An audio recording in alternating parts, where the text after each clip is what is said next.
Welcome. My name is Don McCarthy. I am running Monsterhearts 2 for the Gauntlet, and this is part 4 of 4 for our game of Absolutely, Monsterhearts set in Versailles in the reign of Louis XVI and Marie Antoinette. So let's get our players to and characters to quickly introduce themselves. So let's start with Alan first. Hi there, I'm Alan. I'm playing Father Jean d'Albert, a priest at the court who is also Fey. Last time we had a night at the opera, and I successfully humbled the cardinal, my boss, who, for various reasons, needed to be put in his place. I am now the Queen's confessor in his place.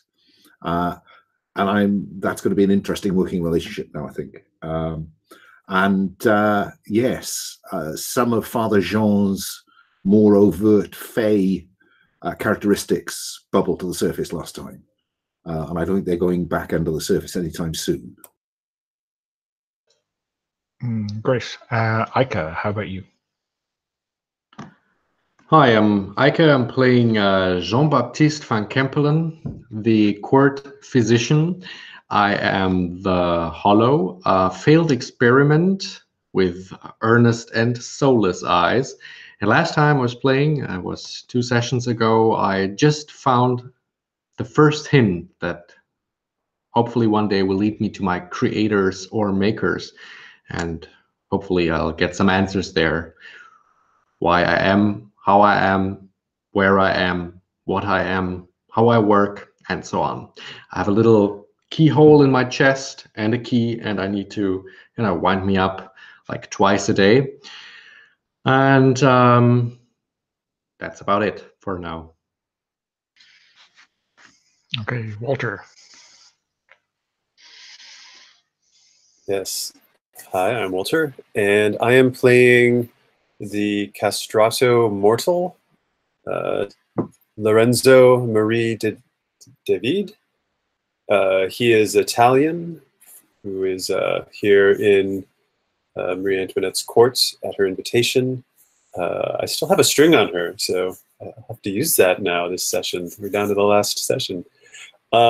So Lorenzo, the singer, had to miss the last session in the Opera House because he was called away to Rome, where he had to bring back his sick father, who he now has to care for. So his father will be joining. And also, just before he left, there was a couple entangling scenes with both Father Jean, at the behest of a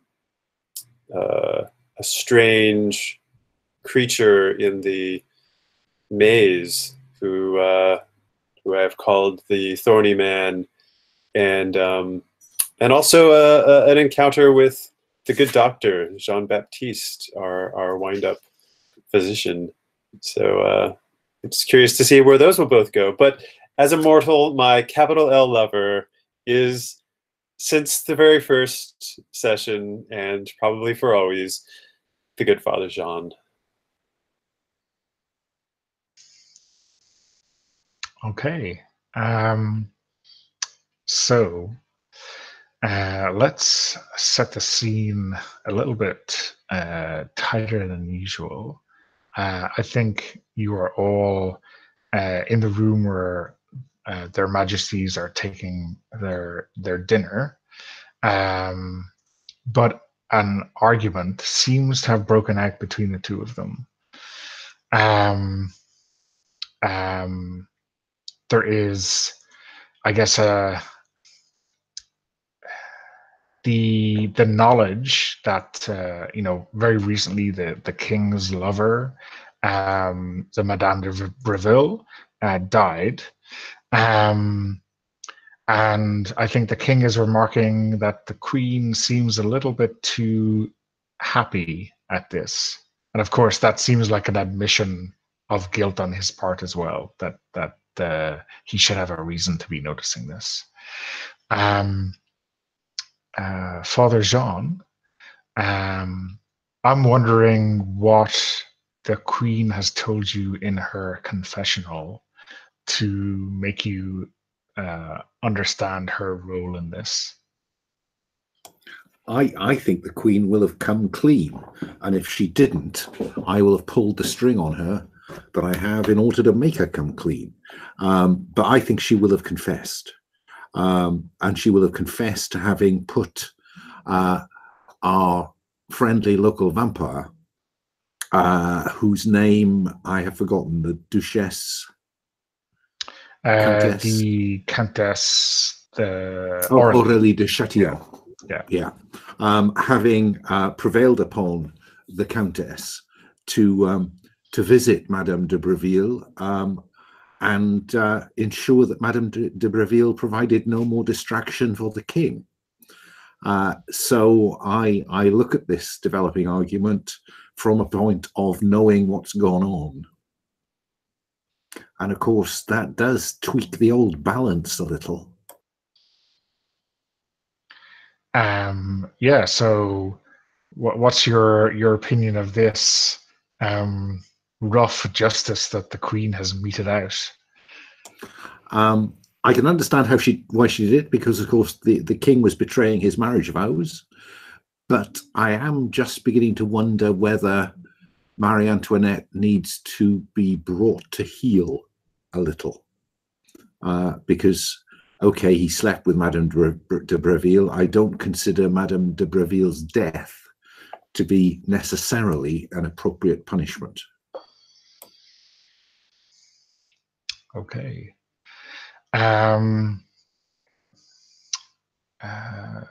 Let's go to the doctor, Jean-Baptiste.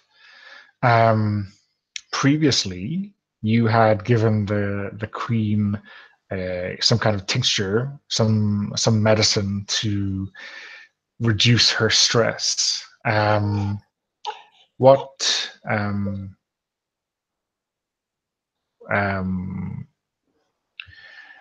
think her attitude, her countenance has changed in the last few days.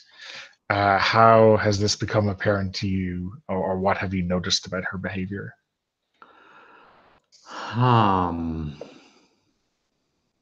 Let me think. So remind me again, what was she asking for? It was just some kind of, I don't know, not a sedative, but what was it again? I guess something like laudanum or some opiate Relaxant. to relax her nerves. Yeah. Yes. Well, if I prepared the relaxant, then it worked. Obviously, she is very calm, and let's say that she even sent me to my laboratory. What would she, if she showers gifts on me, what would she do? I don't know. Maybe I was asking her a while ago for a very rare and expensive ingredient that I needed in my laboratory, and she refused a couple of weeks ago, too expensive. And suddenly one of her servants delivered it to me, just with a little merci beaucoup written on it in her hand. And that was her way of showing me that what I gave her satisfied her. Yeah. Okay. And Lorenzo, is it a stretch to assume that this very, very expensive ingredient for medicine has been used to cure your father, or to help cure your father? Yes, he definitely has a problem with his nerves, and among other things, I think he's very ill. But that the good doctor Jean-Baptiste has been kind enough to give him some medicines. And do you know how expensive this medicine was, or is there any kind of obligation now between you and the doctor? Yes, I think I do feel an obligation to the doctor, and I may even have an inclination to try and help the doctor. I think when I was leaving the doctor's quarters at one point, or kind of passing by, I overheard some mention of the doctor wanting to understand who his makers were, and I have this move called down the rabbit hole, where I things happen if I poke my nose in other people's affairs. So I think in my mind I can help repay the doctor by poking my nose in that direction and see if I can figure out who the doctor's makers are, whatever that means. It's a very bizarre phrase, but I think Lorenzo has a bee in his bonnet to find out. Yeah, it No must be matter some what kind trouble of it causes. German university phrase or something. It doesn't really make sense otherwise, does it? Yeah. Oh yes, I remember. I studied at Heidelberg. That's the official story. Although Father Jean knows he has a string on me because he knows that I didn't study there. Actually, now I remember. Yeah.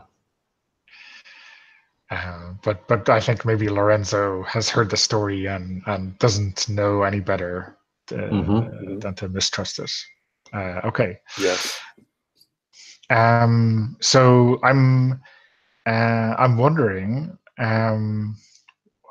what happens when such a row breaks out in, quote unquote public between the king and queen. Do people try to ignore it? Do people try to get away? What does the queen's confessor or her physician in fact do? I think that probably there is a tendency to ignore it because you can't stare at the king and queen. But inevitably it will have suppressed the conversation around the table, and in consequence it becomes even more noticeable. And so I think that Father Jean, he cannot interrupt them, but I think he will, because he doesn't sit at the table, does he? He's not sufficiently grand to sit at the table. He sits behind Cardinal Leville, his boss. But I think he will interpose himself between the king and the cardinal, and say very loudly to the cardinal, expecting the king to hear, there is the important matter of Spain to discuss, sir. Hoping that will break the king out of the argument. I'm not sure if that's a move. I think you're most assuredly shoving him down. I was afraid you'd say that. Yeah. Okay. Yeah. Cold is your favorite start. It is. It is. So rolling cold with nothing to play with at all. Hang on. Oh, there I am. Oh, 7. Oh, that's a positive success from where Jean is standing. So on that basis, where are we? On a 7 to 9, choose one from below. They lose a string on you. If they have no string on you, gain one on them. They gain a condition, or you take +1 forward. I think I'd like to have a string on the king, which I'd like to immediately pull by turning more obviously to the king and saying, sire, I think this will be of interest to you too. So are you trying to get him to do what you want in that, to stop this vulgar display? In effect, to get him to at least turn towards the cardinal and break the argument with the queen. Just try to break the kind of tension between them by having him turn away and discuss stuff with the cardinal. Because there's always something going with Spain. It's not like I'm making that up. Yeah, there is always some kind of shenanigans going on between the best of neighbors, right?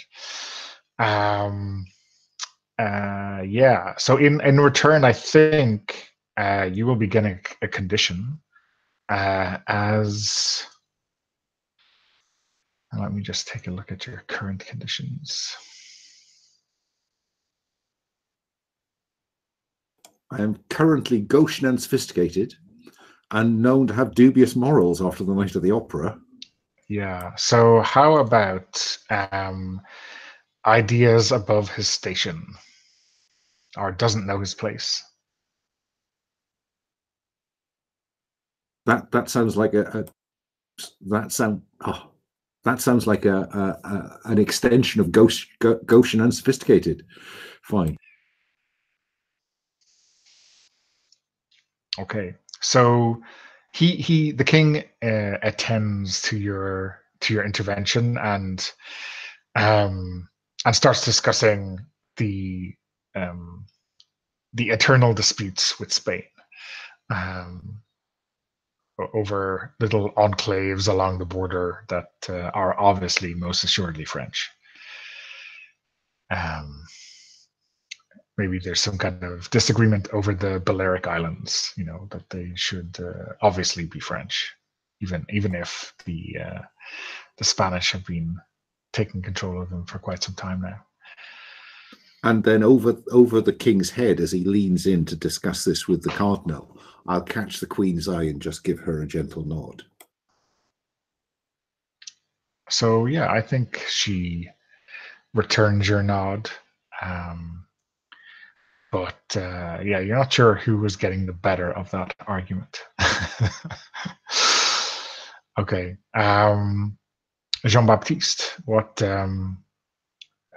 are you're obviously a little bit further back in the room, but still, well within hearing distance of all that. What do you do? Before I came here, I used my time that I had between, preparations for dinner and taking care of Lorenzo's father to improve my relaxant. So I have an even stronger version of it, and I brought it in a tiny little flask and a little card, handwritten note on it. This is to take the edge off any pain or anger of any person. Yours and my initials. And the moment I realize how tense the situation in the room gets between king and queen, I just wave to one of her servants. Excuse me. Excusez-moi. That is for Her Majesty. So yeah, I guess the butler or whatever functionary would approach the table to place something beside Her Majesty, takes it and knows you and isn't suspicious or anything like that, and places it very surreptitiously, very skillfully alongside the Queen's crystal glass, and I think you see her pour it into her wine. It's a white wine, but even so, I think your elixir isn't really noticed by anyone, and the little vial is disappeared into her little handbag.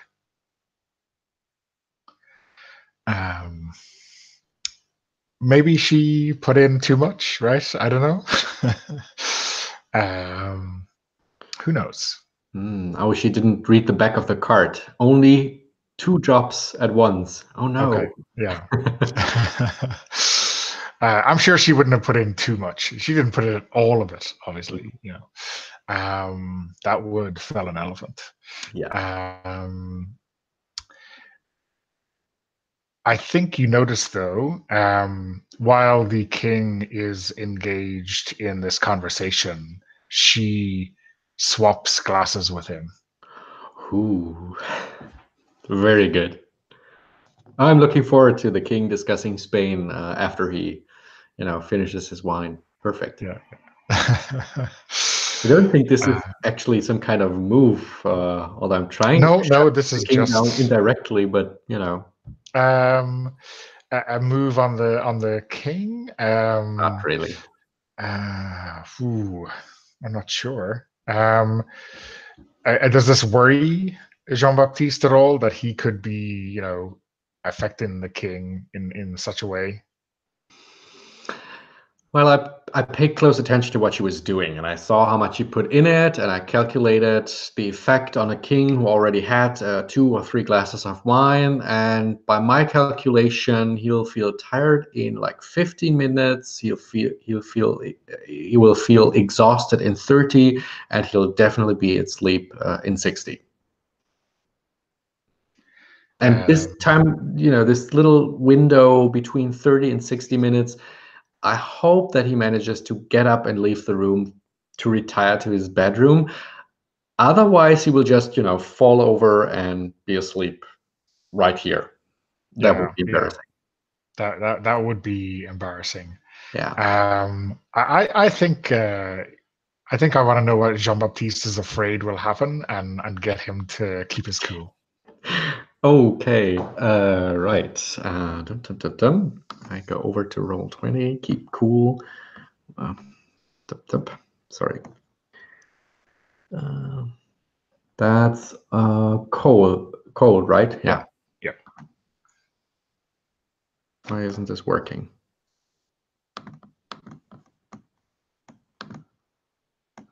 Okay, let me try again. Sorry.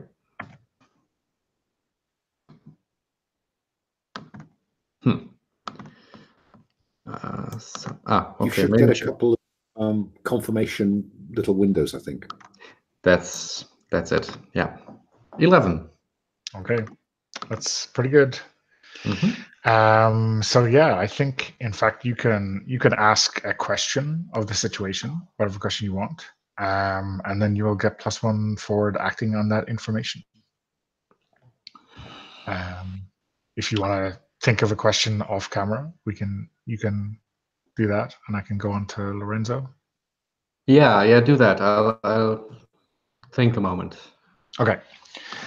Lorenzo, you're there, I suppose, and what's the next thing on your agenda that people were talking about before this whole argument silenced the room? Oh, you're muted. So Lorenzo is feeling like he needs to get back into the Queen's graces after having been gone for a while. His last major interaction with the Queen was singing at a recital that the Queen and everyone else was at, and somehow like a spark seemed to get into his mouth, and he just completely choked. It was his worst performance ever in his life, right in front of the Queen. It was really mortifying. Now he's recovered, thanks to the Thorny Man and the Good Doctor, and not to mention some encouragements by Father Jean. And now Lorenzo is feeling rested from his trip. It was stressful bringing his father back, but his father is sedated and resting at the moment, so Lorenzo hopes.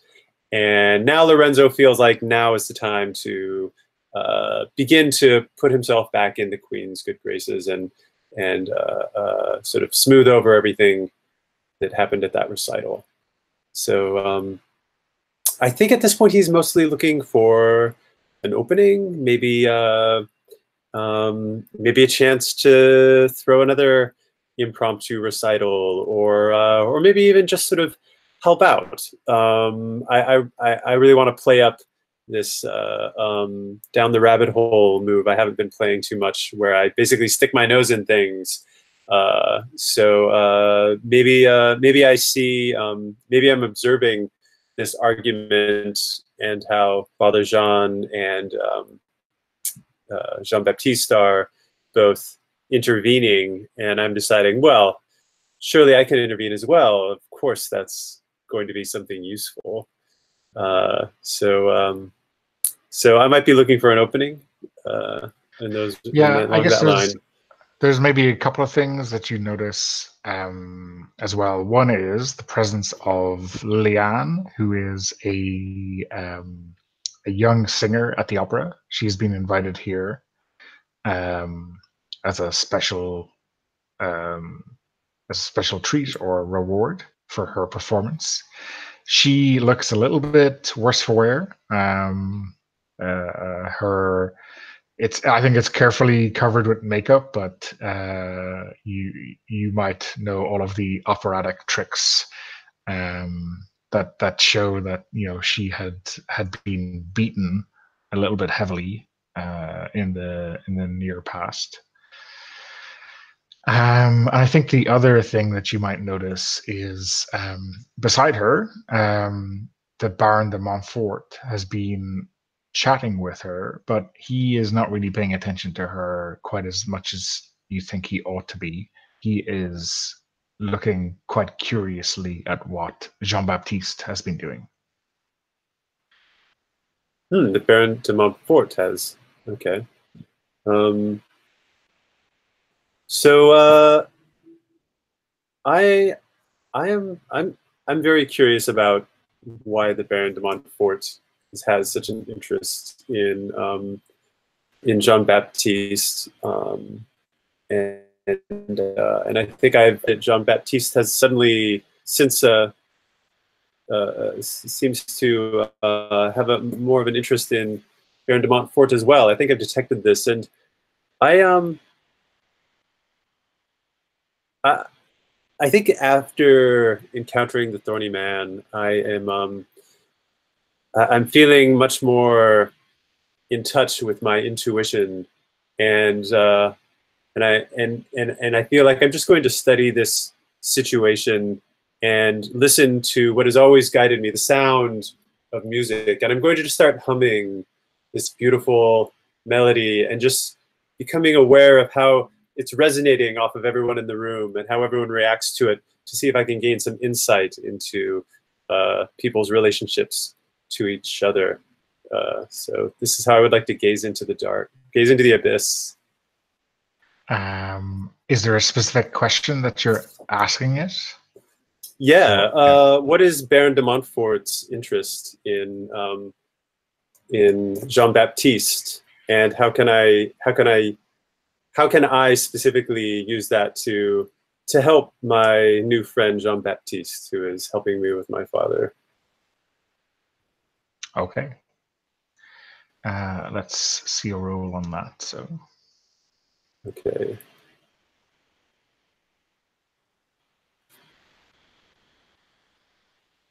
My character sheet that will let me roll isn't coming up. Oh, I see. Yeah, here it comes.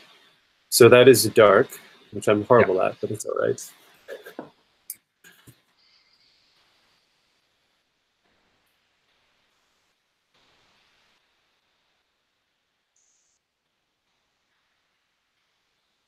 And an 8. Okay. So on a 7 to 9, the abyss shows you confusing and alarming visions, but you get your answer nonetheless.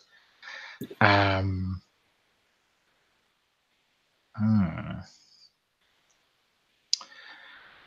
think you, when you're singing your song, when you get to a slightly higher pitch, you can hear some kind of a reverberation. It's interacting with something. You're not quite sure if it is on the Baron de Montfort's person or on on Jean-Baptiste. Something in that very pitch is almost like a feedback loop, even though we mightn't in 17 whatever have that language to describe it, but it's very jarring, and I think everyone in the room hears this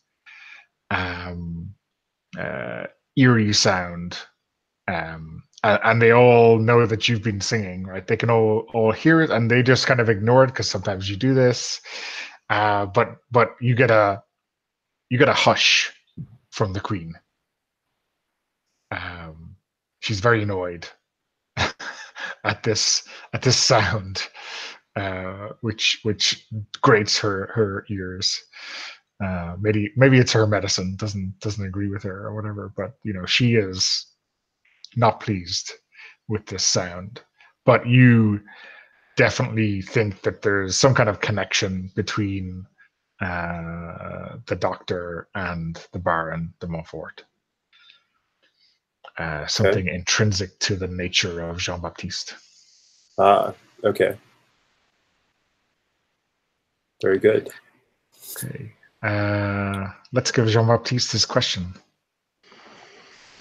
Well, I'm a clockwork basically. So what I do is I calculate exactly, knowing the king, being the king's physician, knowing him quite well, knowing how much he had to drink before, how much he took in of my relaxant. So I'm calculating down to the very second at what time he will feel completely, drowsy, whatever. And at just a few seconds before, I slightly put back my chair, put one leg forward, so that the moment he will, fall or whatever, I'll be there. I'll be there to hold him and to help him. And as a physician, I will request him to, that I will accompany him to his rooms, where I will try to use the +1 to seduce the drowsy king. Okay, so you want the timing to be like, you're not bringing him there before he gets drowsy. You are most obviously saving him from a tumble. Okay. Yeah. Great. Okay. And is it the case that you're concentrating so hard that you don't really notice this reverberation occurring from Lorenzo singing, or does that maybe cut your concentration? Oh, good question. Let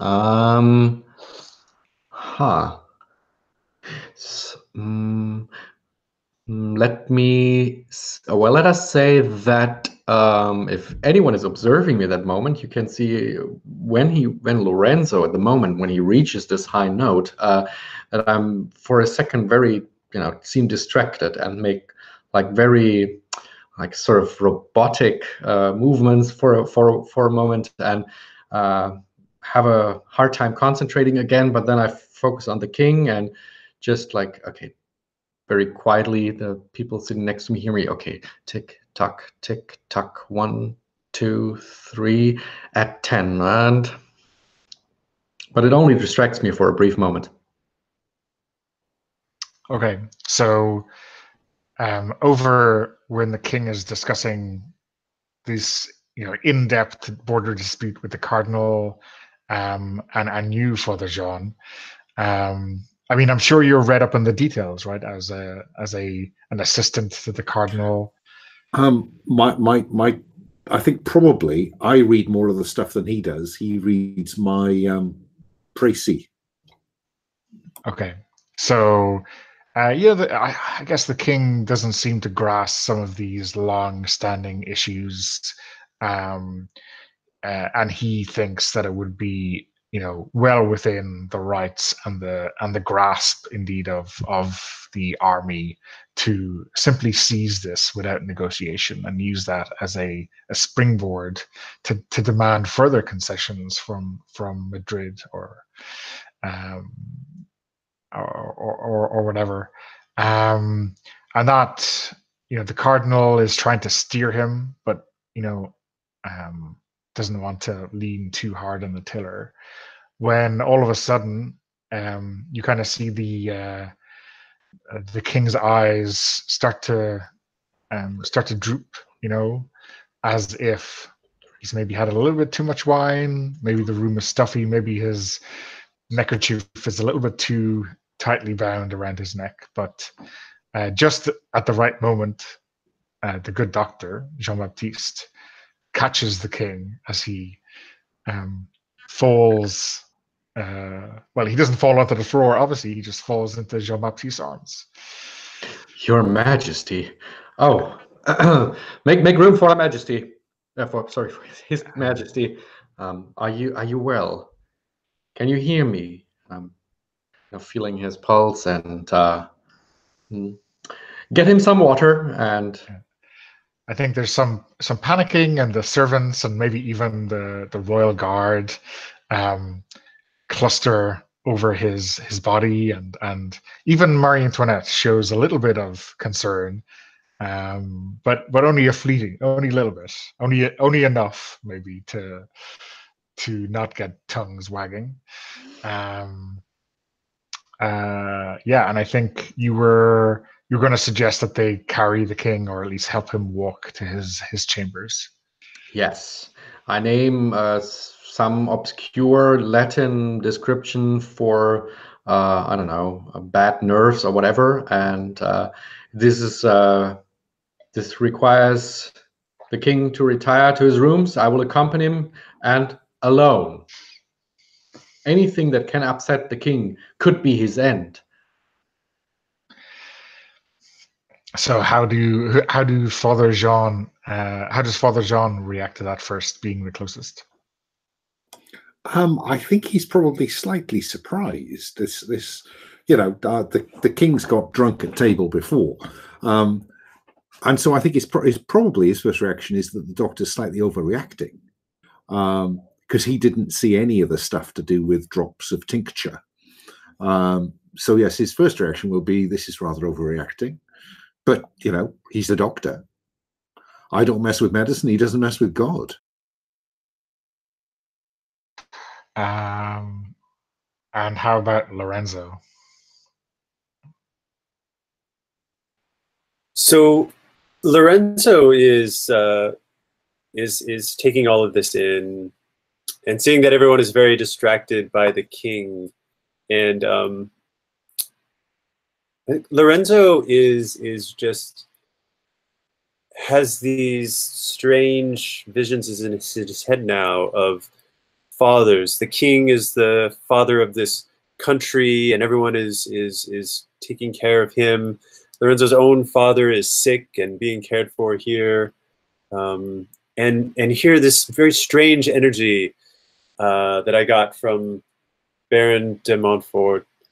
And Lorenzo wants to take this opportunity to explore what it is that Baron de Montfort is, what is his interest in Jean-Baptiste, and to better understand Jean-Baptiste, to be able to repay him for taking care of my father.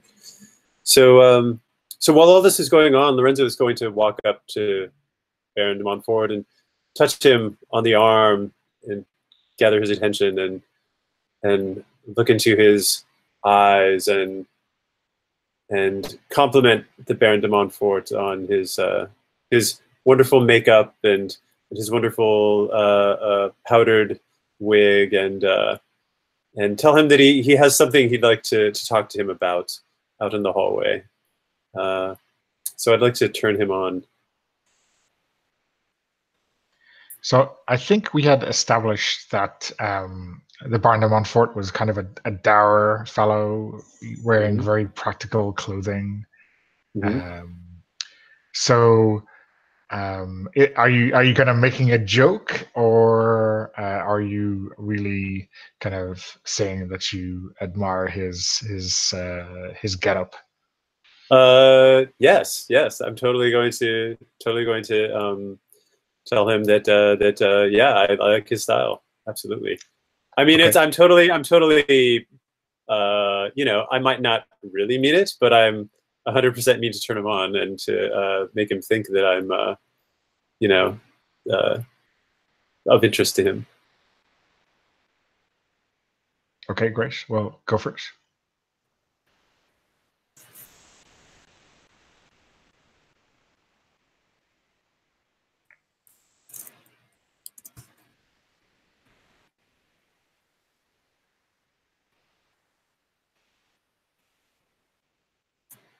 So 12. Okay, nice. On a So 12. you get a string on him. Yes, and they choose a reaction from below. Give themselves to me. Promise me something they think I want, or get embarrassed and act awkwardly. So he looks a little bit. I guess harumph is the word that comes to mind in terms of your compliments. He, yeah, he doesn't really know what to do with this approach, and in fact, I think he just gives you the name of his tailor. Monsieur Garnier along the Rue de Seine is responsible for his clothing, which I guess is that an unusual admission for a baron to say he goes out to get his clothes? Well, I'm not sure. And he then kind of rather brusquely bids Lillian farewell and tips his hat to you if he's allowed to have his Well, hat. I would like to use the string that I have on him to tempt him to speak frankly with me about Jean-Baptiste. Oh, okay. How do you kind of couch that? Yes. Well, I'd like to get him a little bit away from other people and say that I'd like to know about what his feelings are of Jean-Baptiste. I have this sense that they're very close, which I did not know, and I'd love to know what he thinks about Jean-Baptiste. Okay, so I guess if he's making to leave, then you can simply follow him in order to speak with him in the hallway. That's perfectly. You don't need to drag him anywhere to get alone with him. So yeah, he I guess turns around. He's of a mind to ignore you, right? But as soon as you mention Jean-Baptiste's name, he turns around, taking you kind of seriously. And I think I may hint at some things as well. Like I don't know what he actually knows, but I think I say things like, I just feel like it would be much more beneficial if I knew the key to Jean-Baptiste, and I kind of linger on that word. Yeah. Okay. I think he approaches you close enough that you either he means to threaten you or he just wants this conversation to be absolutely private. Jean-Baptiste is an asset to this nation and to His Majesty. He is a servant of the state and has always been so. Unlike you, you're not even French. I don't know where your loyalties lie at all. My loyalties are to the Queen and to her court. She is my patron. Where else would they be? Good Baron. Well, the Queen and her court.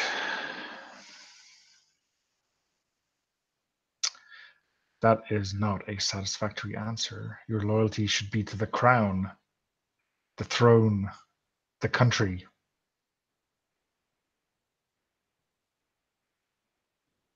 Well, I am an Italian, I am an artist, and the Queen is my patron. Why is that so difficult to understand?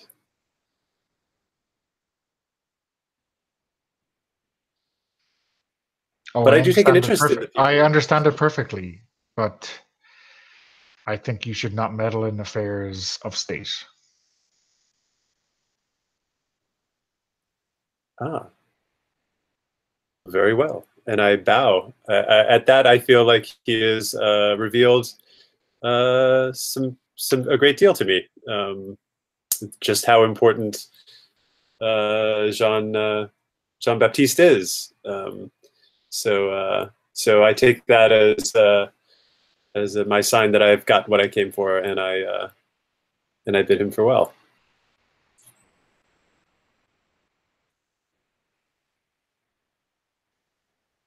Okay.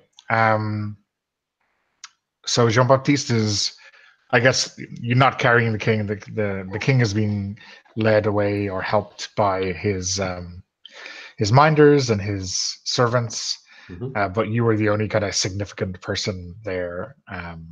Yeah.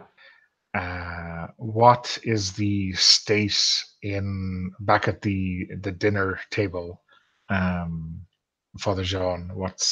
Are things breaking up, or is the Queen continuing to finish her dinner?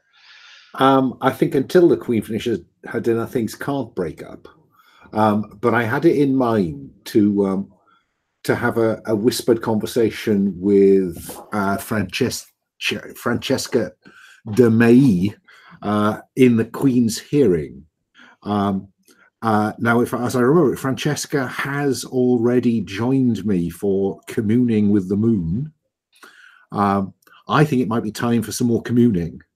And so what I'm going to do is whisper in Francesca's ear that this evening, my lady, I will be communing with the moon again. And I know how much you found it opened your heart and your mind to God last time. Would you join me again? But I'm kind of trying to make sure the Queen overhears. And I think that I'm trying to intrigue the Queen enough to get her to come along. So are you trying to turn the Queen on? I think I probably am. I know how conditions work in Fate. I've never been quite certain in this game. I'm just wondering whether dubious morals might play to my advantage on this occasion. Not quite. Those conditions can be used against you, but not not in your favor. I think there is a move in Fine. a different playbook that does that. But okay. Yeah. Well, in which case, then I will play the Wild Hunt when you draw upon your most feral mana, echoing the lithe movements of a cat or the veracity of a wolf. Add 1. And I took as an advancement last time Unashamed. So there is no pretense in this. And Father Jean's complete demeanor has become much more his fey demeanor, I think, in the last week. So that would give me a total of +4. Yeah, I think hot. to unlock Unashamed, you actually need to address yourself to the Queen. You can't be hiding behind the veil of talking to Francesca and hoping the Queen gets the hint. You need to be unashamed. Let's lock and load. And then, so I will then turn to Her Majesty and say, Her Majesty, Your Majesty, the Lady Francesca has joined me in an approach to God that transcends what many churchmen offer. Would you like to join us? Okay, you better roll then. Okay, so I roll with hot, but I have a +4 in the pot. Oh, 17. That's pretty good, huh? I think Zoe Talon may come as well. Yeah. Well, she's obviously in the Queen's inside circle after the trip to the opera. So you gain a string on the Queen, right, for your 10 plus, your mere 10 plus. Indeed. And then I think she is going to go along with you. Fine. With her closest confidants, presumably, as chaperones. Yeah, obviously, because with a chaperone, nothing untoward would occur. Indeed, and they are two entirely honourable ladies. And you Fine. are a man of the cloth. That's So what could possibly go wrong? So tell me when you're ready for a trip to the maze. Okay, let's cut to the His Majesty's room for a moment. I think he is in no condition to resist being put in bed like a child. He doesn't even argue that he can just sit on a chaise longue or something to catch his wits. And the butlers and the guards will just be outside to let you attend your patient. Yes, I don't want, to sort of completely have him unconscious. So what I do is I give him a slight antidote, which will bring back, whatever, his vitality, his clearness of mind, just a little bit. But then I will, just feel his pulse again, and I will say, "Oh, Your Majesty, you suffer from a nerve disease. Probably Your Majesty has discussed too much politics tonight. I will need to listen to your heartbeat, and I hope Your Majesty won't mind if I open your shirt." I start unbuttoning it and touch with my bare hand his chest, listen or feel his heartbeat, and my hand will rest there for much longer than necessary. And then I say, okay, I think I must listen very carefully to your heartbeat, and I go down with my ear and touch his chest, and accidentally my lips touch it too. And I'll see how he reacts to that. Okay, well, let's see how you roll. And So yeah, I get +1 from my last roll, and I have the move fake, so I can add 1 to any roll I make while lying. And I just lie to him that he suffers from a nerve disease, which I know is not true. So is that a +2? Yeah. Okay, then I'll turn him on hot. What's up? And +2, select. Only a 9, damn it. Okay, so on a 9, they can either give you a string or choose one of the reactions. Let me think.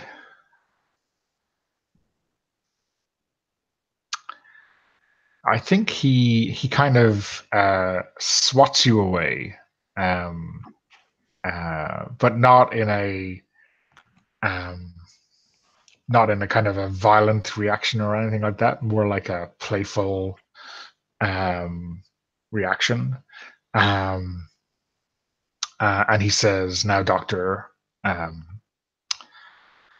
I think all I need is some bed rest, and you can you can bring me some medicine maybe later. I do appreciate you having taken care of Marie Antoinette. She has been a bit of a handful in the last while. So I think you can take a string on him." Mm-hmm. All right. Yes. Then, okay, string on the king. And I will politely bow and retire, going backwards, just always facing the king, never showing him my back, retiring, bowing, and I'll leave the room. And outside, I will close my eyes for a second and listen to the tick-tock inside of me before I go back to the dinner room to see what's going on there. I wonder, do you and Lorenzo cross paths in your toing and froing in the vicinity? Possibly, Lorenzo. Yeah, I could see that. I think not long after, I think Lorenzo sort of takes some interest after talking to Baron de Montfort in where the Queen is going. I think I'm imagining that you are next to some large glass doors looking out on the garden, just outside the dinner hall, and Lorenzo is watching with great interest as the Queen and Father Jean and her entourage head out to the maze. And just then, you know, I hear your footsteps coming down the hall and turn to you. How does that sound? And I say, Jean-Baptiste, I wanted to speak to you about something. I'm very concerned about your position here in the court. Well, in a manner of speaking, I very much appreciate what you've been able to do for my father, and obviously, you know, your position here in the court is of interest to me, and you know, making sure that you have everything, you know, that you need here. Hopefully, I could use whatever sway I might have with the Queen to make things good for you. And I had a very strange conversation with Baron de Montfort. He was referring to you as the property of France, and that France had invested so much into you. And I just thought that was very, well, rather gross, rather coarse language to be saying that France somehow owned you like you were a piece of property. Have you done something to offend him, do you think? The moment you mention Baron de Montfort, you can see like how Jean-Baptiste starts blinking like a clockwork. Every second, one blink. And he will do that for the rest of the conversation, which might be very awkward and annoying at some point. I don't recall having said anything to make Her Majesty feel uncomfortable. And my business with the Baron de Montfort is strictly personal. I don't think, Lorenzo, I see your good intentions, but I don't think you can help me in any of this.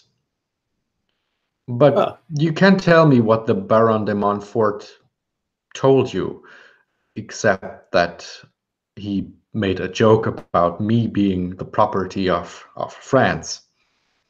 Oh, but he seemed so very serious. He seemed very perturbed. Just the thought that you were, you know, that you were a doctor worthy of the respect of a doctor. He just seemed to feel like you were his property. It was very strange. It was very strange. Very strange indeed. Well, Lorenzo, given that you have you have seen me shirtless and you have seen directly into my heart, so to speak, and you will have noticed the inscription on my left arm where it says in red ink, failed experiment. Yes, what is that? You tell me, Lorenzo. I have no idea. The only thing I know is that de Montfort, he knows. He knows something. He knows something of great importance to me. But he didn't tell me exactly what he knows and how much. Would you like me to help you find out what he knows? Given that the medicine that I gave to your father to heal him is worth more than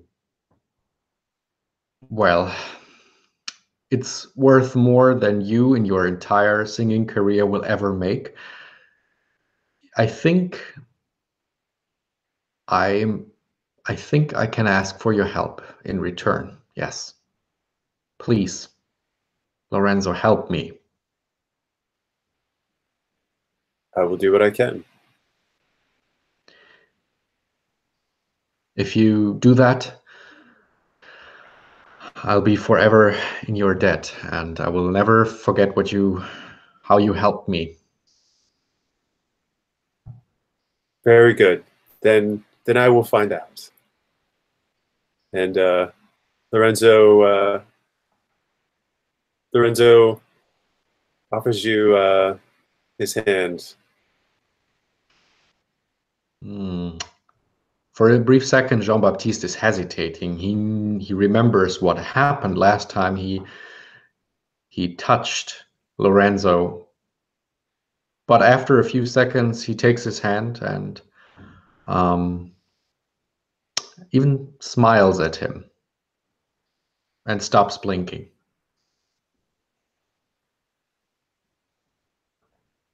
Dare I ask who's turning on who in this situation?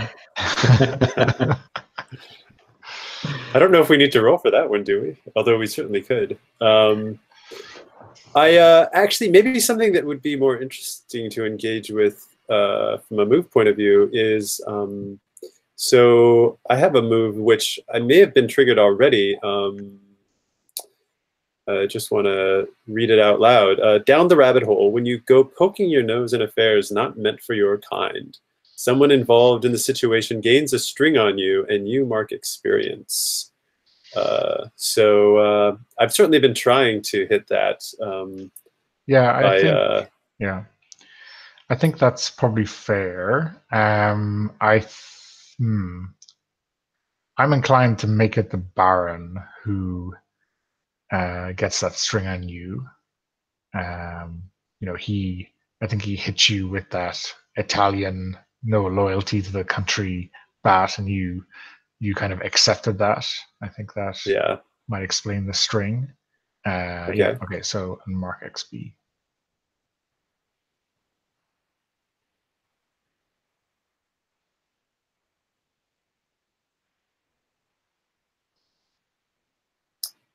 And then if we conclude that scene, I think that at that point, Lorenzo probably sees the Queen and Father Jean enter the maze, and Lorenzo decides to sort of slowly stroll after them, and maybe at some inopportune moment will appear on their scene in the future. Is Jean-Baptiste accompanying Lorenzo? Is he Lorenzo curious wouldn't at mind all? the company. Jean-Baptiste, let's go take a walk through the maze if you have nothing else to occupy you. No, in fact, I don't. The king is better and doesn't need my medical attention. I think some fresh air will do me good. So, Father Jean, as you lead the Queen and her ladies in waiting, I suppose let's call them, through the maze, it seems a little bit darker than it ought to be, given the time of day. What things look a little bit out of place? This place is not as pristine and as joyous as you like to remember it. What has changed?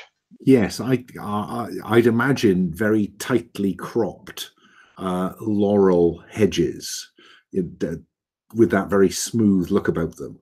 And I think probably what I'm seeing are climbing roses, which I hadn't noticed before, spoiling that smooth edge, and probably underfoot, as we get deeper into the maze, the very neatly cropped and mown, probably cut by servants on their knees with hand scissors, lawn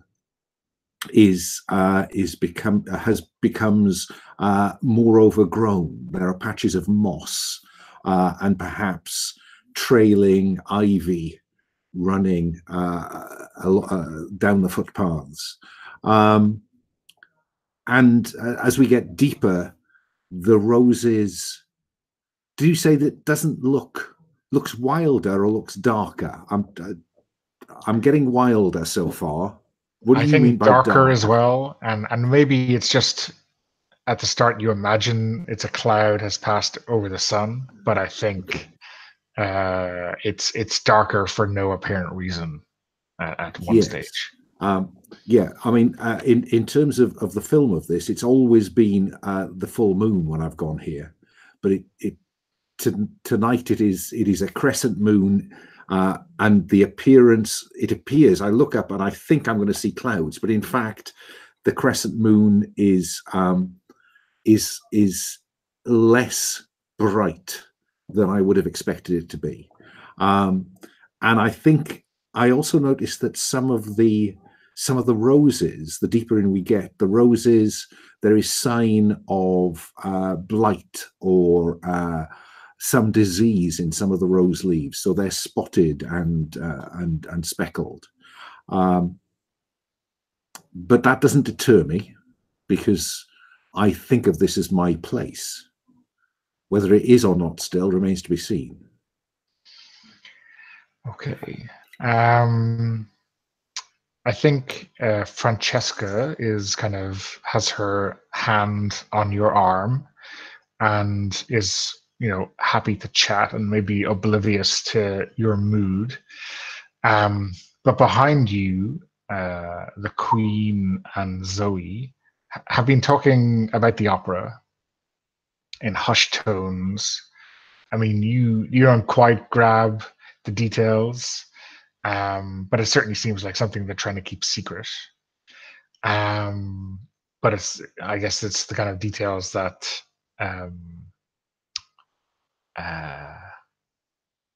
they seem enthusiastic about the details, right? That's the way to put it.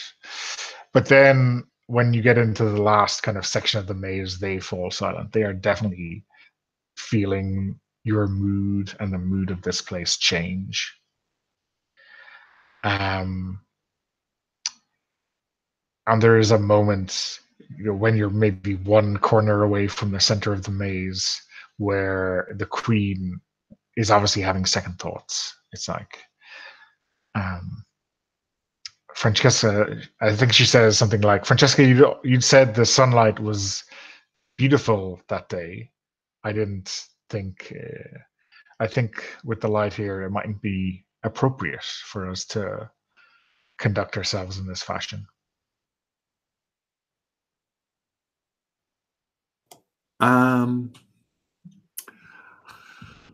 I think I will pull the string that I have on the Queen to tempt her around that final corner. It's such a peaceful place, Your Majesty. Yeah. So she's convinced. I mean, maybe the moss has made everything much more silent, and it does seem peaceful. But you can see, where their shoes pass along the moss, there's kind of a dark earth underneath that you haven't quite noticed before. So Lorenzo, I think that. Oh, sorry. Yeah, go ahead. I was going to say, well, I think that I was going to go for the straightforward approach, but I think if I'm beginning to notice stuff that is amiss, then I think I will need to gaze into the abyss fairly shortly. Okay. Actually, do you want to roll now, and we'll cut back after the scene with guys? Okay, so that is with dark, isn't it? Yeah. Yeah. Okay. Submit. So Submit. Partial success. Okay. So it will show me the answer to my. I suppose I should have phrased the question. The question is there something wrong here, or is this just the same awakening that I've undertaken in the last week or so? Okay. So Jean-Baptiste and Lorenzo, you enter the maze, and I think, I'm not sure, how much time have you spent in the maze? Are you familiar enough with it to know when it's different? No. No, absolutely not. No, he's more interested in people, in finding out more about himself, but not in, running through mazes. He's been there like once or twice, but no. How about Lorenzo? I think Lorenzo remembers the maze when he first arrived here being very well groomed and very well taken care of. And then after the recital, after he choked and he ran into the maze, very upset, he stumbled upon a part of the maze where it was muddy and overgrown. And now I think returning from some time away in Rome and coming back, he sees that it's more overgrown and more wild than it was even then. And I think this progression is very stark to Lorenzo. But you know the way to the center. Maybe not quite as easily as Father Jean, but you maybe the good doctor has a map. I don't know what's on my hard drive. Yeah.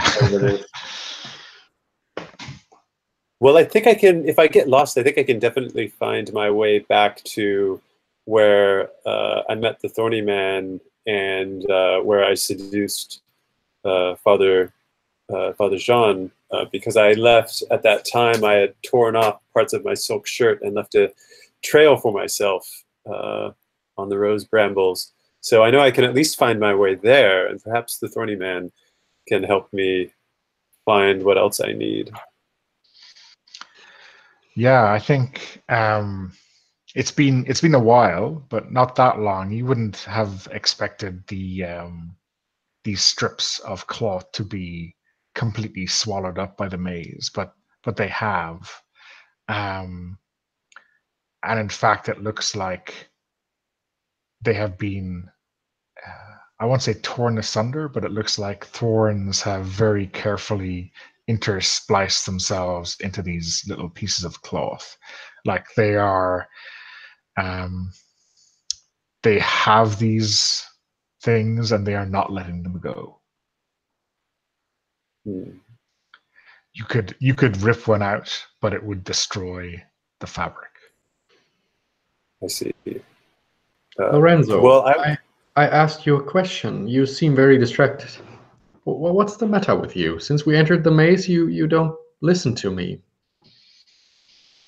Oh, yes, I'm just having some memories of a very passion-filled time last time I was here. This maze holds many secrets and feelings. All right. Don't you feel them? Frankly, I don't. But if you, Lorenzo, say so, then I believe you. Do you think the queen is here too? You mentioned earlier you saw her entering the maze. Oh yes, with Zoe and Francesca and Father Jean. Why, we should accompany them. I'm sure they would love our company. It's not quite the brightest, sunniest day for a picnic, but company always makes things brighter, doesn't it? Let's go find them. And then I begin leading Jean-Baptiste toward, as best I can, toward where I encountered the Thorny Man, since that's the place that I know best here. Okay, it's just after the hour, so how about we take a 5 or 6 minute break? I'll leave you stew for a while. So yeah, how about 5 minutes, if that sounds good? Okay, great. I'll see you in a few. So.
Well, I have to say that Father Jean, considering how long you've been my lover, you've managed to avoid me a great deal this series.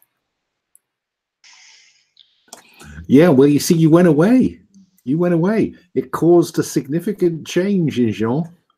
And now, you know, you lit the blue touch paper. Now you have to live with the consequences. Yeah, well, we'll just have to make up for lost time, huh? I think at this stage we're going to be all accused of trolling the audience. You know, this is taking will they, won't they to a new extreme.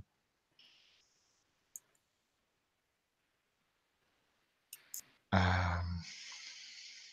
I guess here you are in the maze, right? Again.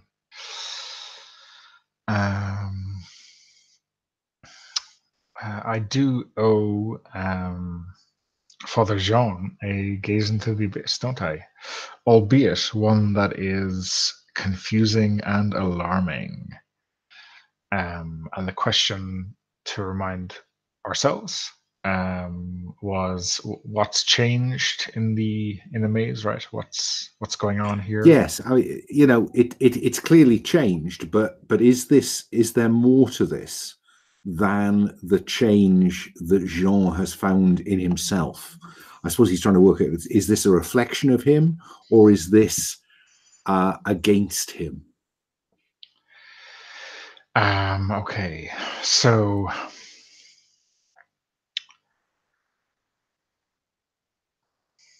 I think, you know, your initial attempts to discern the answer seem to come to naught. So maybe you proceed with disrobing to lie on the mossy surface of the ground in the center of this maze, and it's only then that you find your answers. What happens is that the moss seems to start growing over you in your naked condition, and when you maybe react to that badly, and maybe you try to move yourself or wipe it off, you realize now that these thorns, this ivy has grasped you. In fact, if you move, the thorns scratch you and pull into you and bite into you to prevent you from escaping. But finally, they seem to cover you, and only then are you allowed to stand up. And you see the fear and terror on the Queen and Zoe and Francesca's eyes, and they scream.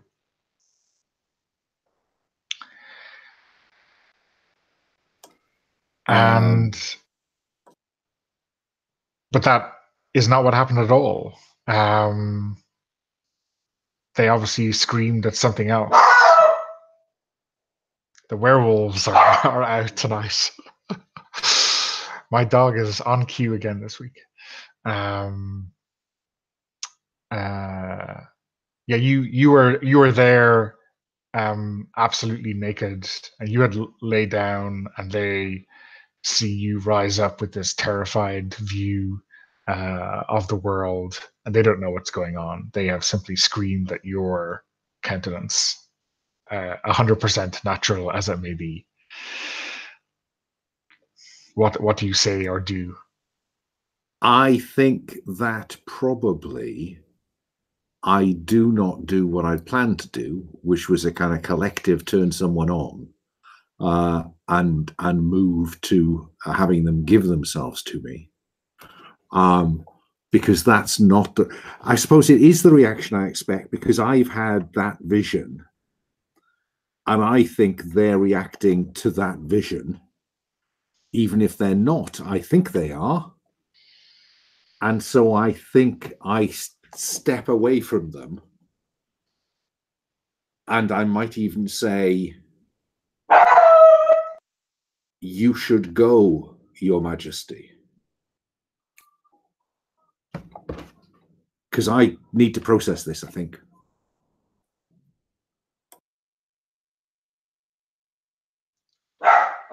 So you can hear these screams, right? from a nearby corner of the maze. Lorenzo and Jean-Baptiste hear 3 screams from the ladies. Yes. So I have an idea now, which is I would like to. I hear the queen and her ladies in waiting screaming, and I'm concerned, and I want to find them, but we're still locked in this maze. So I would like to start singing one of the queen's favorite songs, and I can think of a couple of mechanical things that this might trigger, but just would like to sing something that would soothe her, make her feel like there's someone else here, give her like a beacon in the maze, someplace closer than finding the entire exit to which she can try to navigate toward. So I'm going to try to comfort and offer companionship through my singing her favorite song to the queen. I think you might be singing to the abyss in order to lead her out of the dark place she's in. Okay. If that sounds okay. That sounds interesting. Yeah, let's see what happens. Let's see here. So, all right. The abyss is not my strong suit, but hey, this could be fun. Let's see. So, I will say rolling to guide queen from abyss.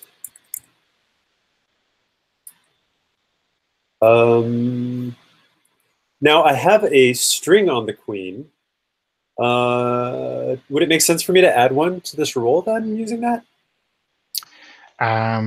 You can... Or maybe I'll just save that. That might be more useful later. I think the queen's not going away anytime soon. Okay. I'll just roll flat. Well, with my -1 dark. Let's see what happened. Hey! It's pretty good. Wow! That means I rolled a 12. Yeah. Awesome. All right. Boxcars for the win. Yeah. Okay. So maybe describe what everyone in this maze hears and how they react to it as they reach safety.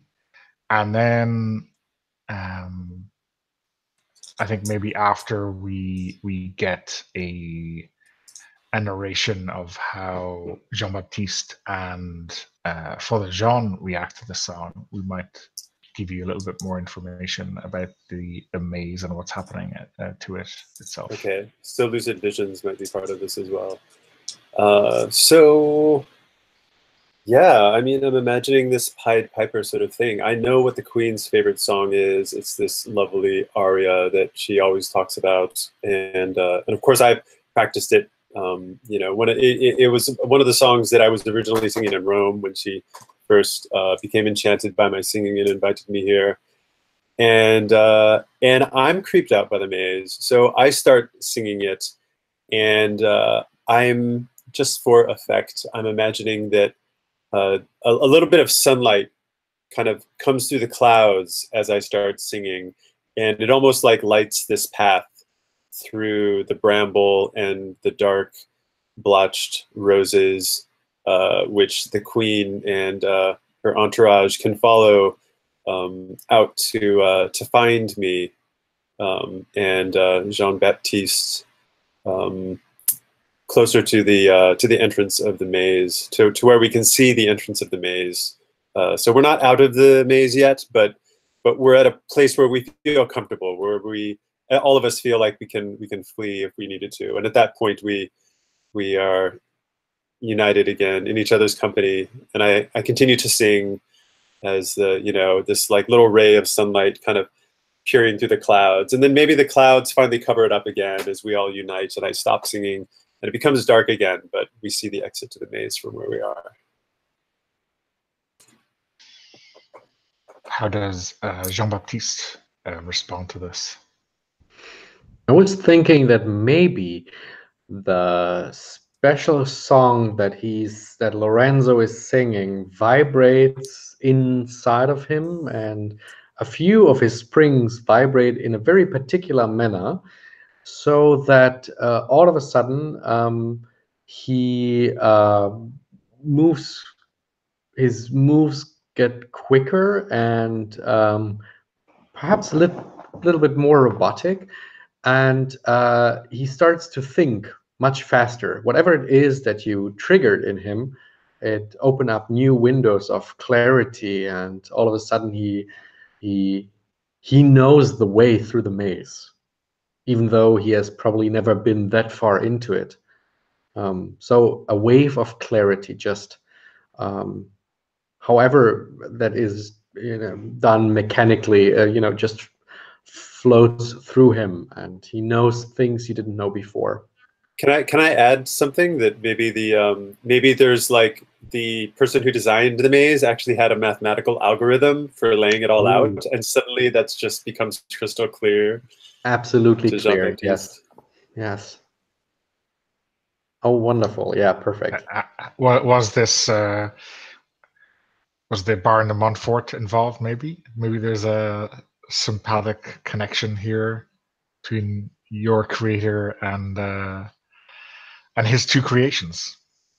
Yes, if you see that if you take a number for every letter of his name, Montfort, so that's M13 and O whatever, and if you calculate that in a very specific manner, it leads exactly to one point in the maze. So there is, my calculations are correct. I know that there has to be something that, either he was there, or he helped to design the maze, and this is his sort of secret spot. Whatever it is, this place has something to do with de Montfort.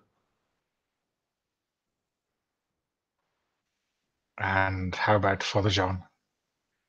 Well, can I just say that I think all of that is just spot on as enlightenment meets supernatural. That's brilliant. I think that Jean's response is to fall to his knees and clutches his hands in front of him and just look up and say, "What do you want of me? I thought I knew what you wanted. I thought I was being freed to do good work. But now I don't know. What do you want of me?"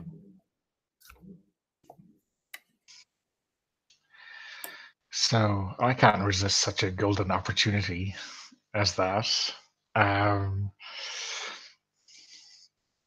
So out of the ground where you had just been lying down emerges this dark, thorny man, and he comes up behind you and wraps you in his arms and pulls you to your feet, and that force definitely causes your skin to be pierced by his thorns.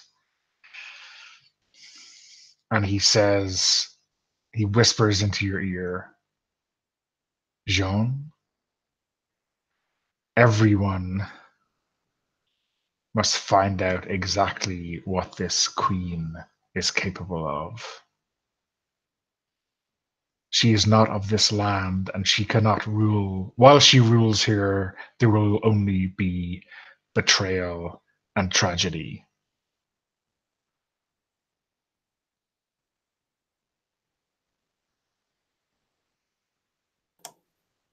Now I understand.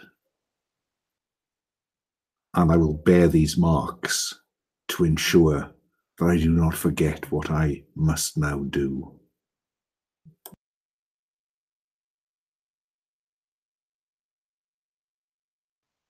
I think he kisses you on the top of the head, and just the very act of that gives you some kind of a circular, thorny scar across your pate.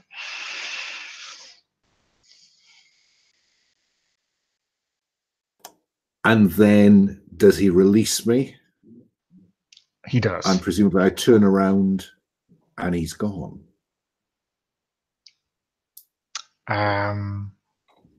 Is he gone? Well, okay, he can be gone if you like the. I have no more questions for him. Okay.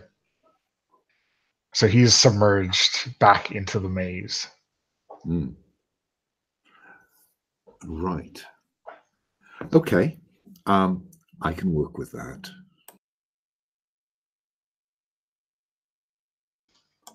But I want to make sure that the Queen has got out of the maze before I leave it. Yeah, I think back at the entrance to the maze, you're all kind of clustered around this area. I think the Queen is wondering why you're waiting around. She certainly seems to be of the mind to get away from this place as soon as possible. Lorenzo, are you? Yes, then. Well, I'm wondering where Father Jean is. I turn to the Queen. I say, "What has become of Father Jean? I thought he entered the maze also." He did. He was with us in the center, and I thought he followed us, but he didn't. Obviously. Did he seem all right when you left him? And they're silent. They they kind of exchange a glance.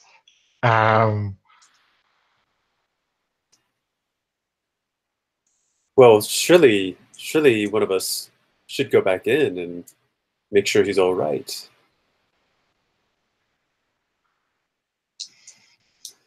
Your Majesty, please make your way out to the safety of the manor. I feel like I should go back in and find Father Jean. I'm concerned about him.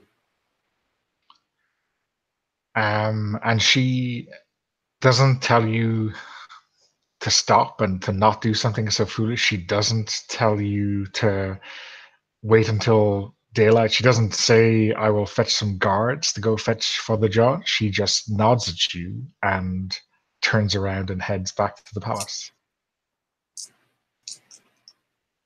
Jean-Baptiste, who do you follow? Will you join me looking for Father Jean? I will. He speaks a bit faster than before. I will, but afterwards I have something else to do. Something very important. So let's hurry. Yes. By the way, were there any lucid visions or anything of that sort that came along with that abyss, or are we just saying that's completed? Let me think. You definitely get a sense that what is inhabiting this maze now is something that you helped awaken. You had a vision of this thing and took orders from this thing, but now it seems like it has come into its own. It is fully awakened now. So I probably realized that my seducing Father Jean at the Thorny Man's request may have had something to do with this, some sort of feral supernatural power arising here in this garden. I must find Father Jean. Where is my Father Jean? I go running into the maze. Father Jean, Father Jean.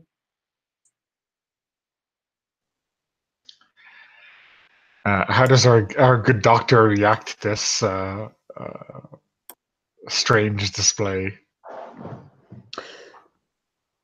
Given that he's still, in this sort of moment of clarity, he quickly analyzes Lorenzo, looks at him, registers the frequency of his breath, his heartbeat, his pulse, the sweat on his forehead, and deducts, what exactly is his diagnosis? It's a good question. I want his diagnosis to be somewhat correct. So what would that be, Lorenzo? Lorenzo is horribly worried that his that his love, his passion for Father Jean, that something may have happened to Father Jean in here. Something seems horribly wrong, and Lorenzo must be reunited with his love. Jean-Baptiste had his well, he feared before that he was not your big love, that your heart was elsewhere. Now he has confirmation. For a brief moment he feels pain, an interesting feeling. He needs to analyze it later. Now he just wants to make sure that nothing happens to you before he goes to the Baron de Montfort passage of the maze. So he follows you very quickly. And he's ready to, just put himself in harm's way just to keep you safe. Okay. Excellent. And Father Jean, how do this pair find you? I think they probably still find me kneeling at the center of the maze. Still naked. Yeah. And deep in what appears to be prayer, I would have thought. And now, I won't quite call them stigmata, but they are, in that neighborhood and more. He looks like he has gotten into a fight with a hedgerow.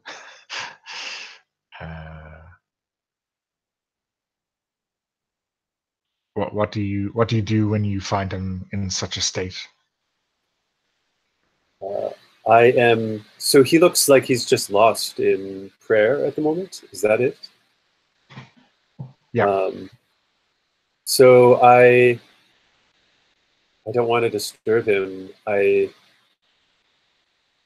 just kneel quietly beside him and wait for him to finish.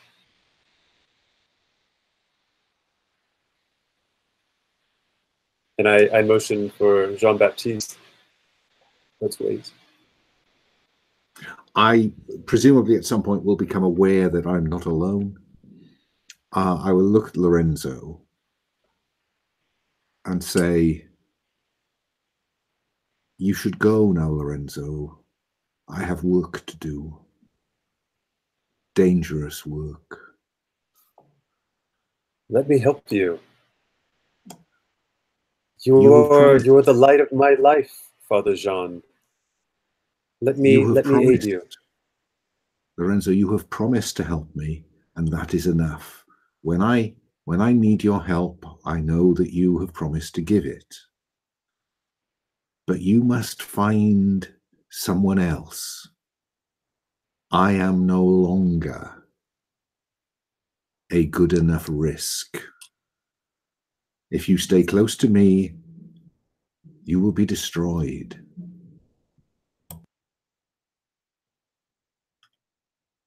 I cannot live without you, Father Jean. You have no idea what true love is. You are everything to me, Father Jean. I would never leave you. Let me help you. Doctor. That moment we had, they're everything. They haunt my nights and my lives. Doctor, take him out of my sight. And I attempt to shut him down.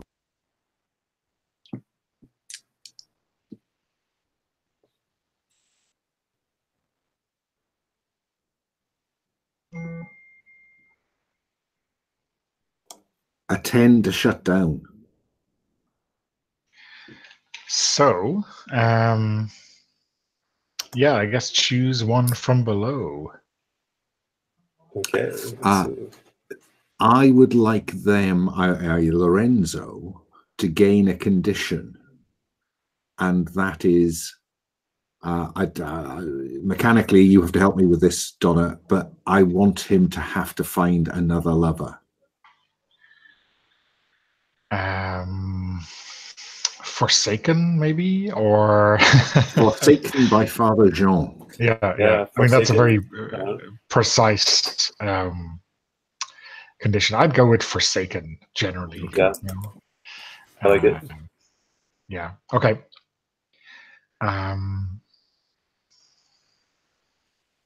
So what does Lorenzo do? Lorenzo, a tear comes down Lorenzo's cheek, and Lorenzo says, Father Jean, I know that you think you don't love me, but I know that deep down you do. I know that we're meant to be together.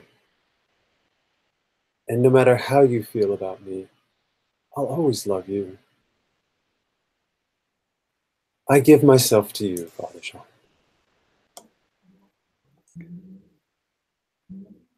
And having given yourself to me, I commend you to the good doctor. Doctor, take him away. Lorenzo, I think it is time we leave Father John alone. Come with me. No. No. No, I love you, Father Jean. I love you.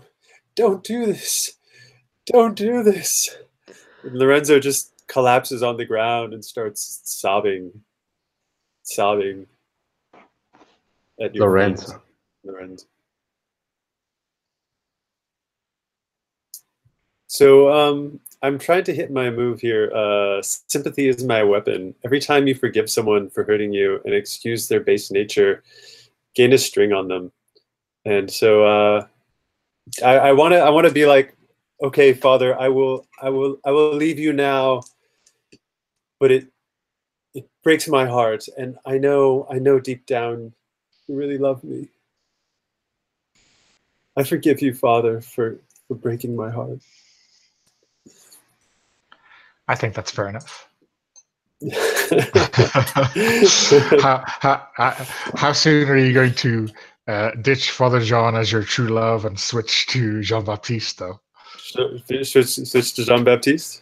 Yeah, or whoever. It doesn't actually have to be a PC, right? But yeah. I guess I can at some point. I have well, I mean, I also I can try and turn Father Jean on as well.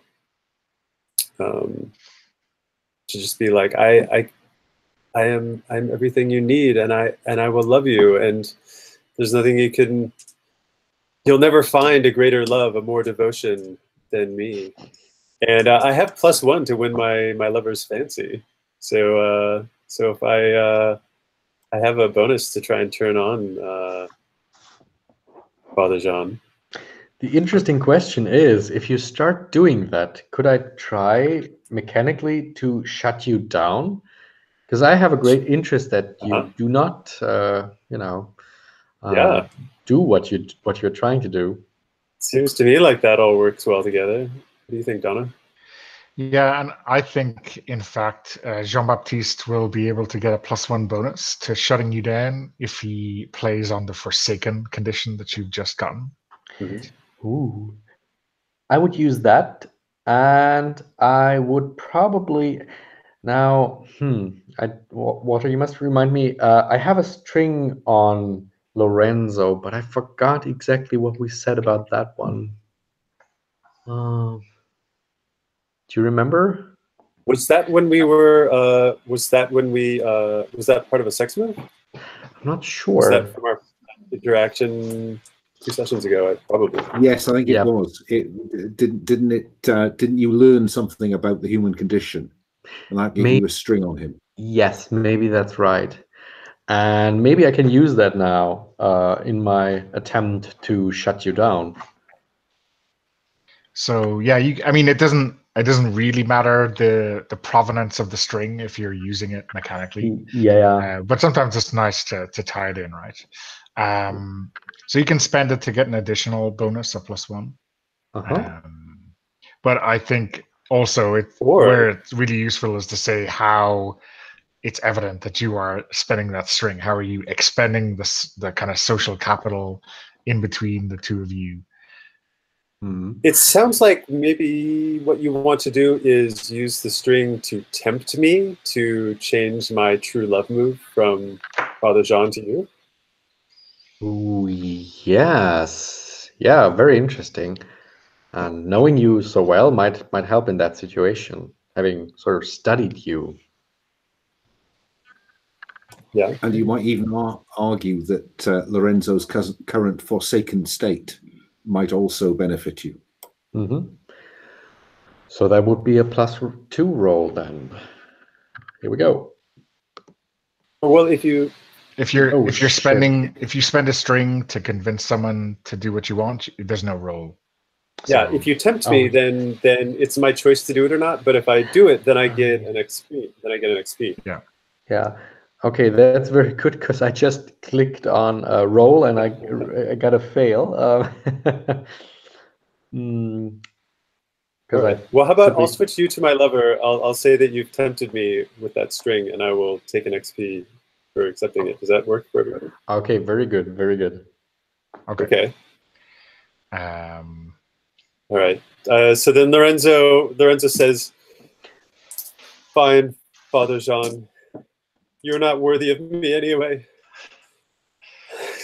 And he clings to Jean-Baptiste's arm for comfort. I think Father Jean will settle for 2 strings and a promise. And as soon as Lorenzo switches the target of his true love, that target gains a string on him. Yes. So, yeah. Does that feel like a satisfying wrap up of that scene? I think it does. It's a good place to end on. Okay. Yes. I'm not sure whether it's the next day or several days later. I want to kind of know when Father Jean reappears in court and how has he changed? I think he reappears in court quite soon afterwards. I think perhaps 24 hours later. But it's clear, you know, his face, his body's under a cassock, but his face shows some of the scratches from the maze, and he has a more distant, I think, demeanor. He's much more serious. He was serious and naive when he arrived at court. He went through this phase of being just unashamed, but now there's some greater intent in him, I think. But quite what that intent is, I don't know if the court can discern yet.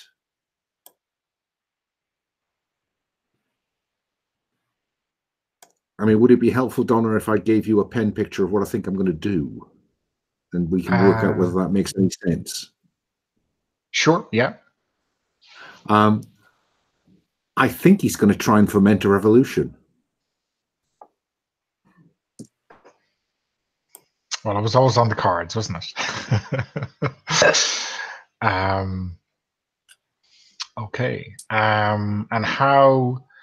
I'm wondering, how does the court understand the relationship between Lorenzo and Jean-Baptiste now? What do they notice in your activity, Jean-Baptiste, that makes them realize that this dynamic has changed?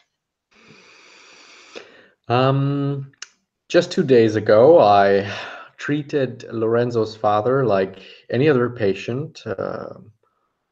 Spend only a couple of minutes with him every day, and now everyone at court knows where to find me at the side of Lorenzo's father's bed.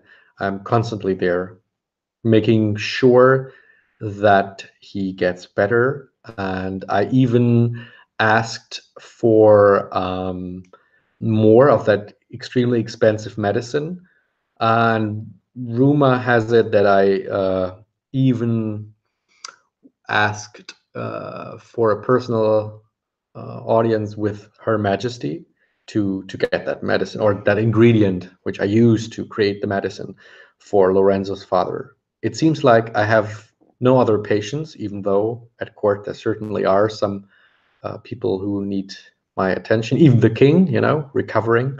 Only for him, I only had a few minutes. Said, "Oh, Your Majesty, you're fine again," left the room in a hurry and went back to Lorenzo's father. And what has changed on Lorenzo, apart from the werewolves, of course? Lorenzo is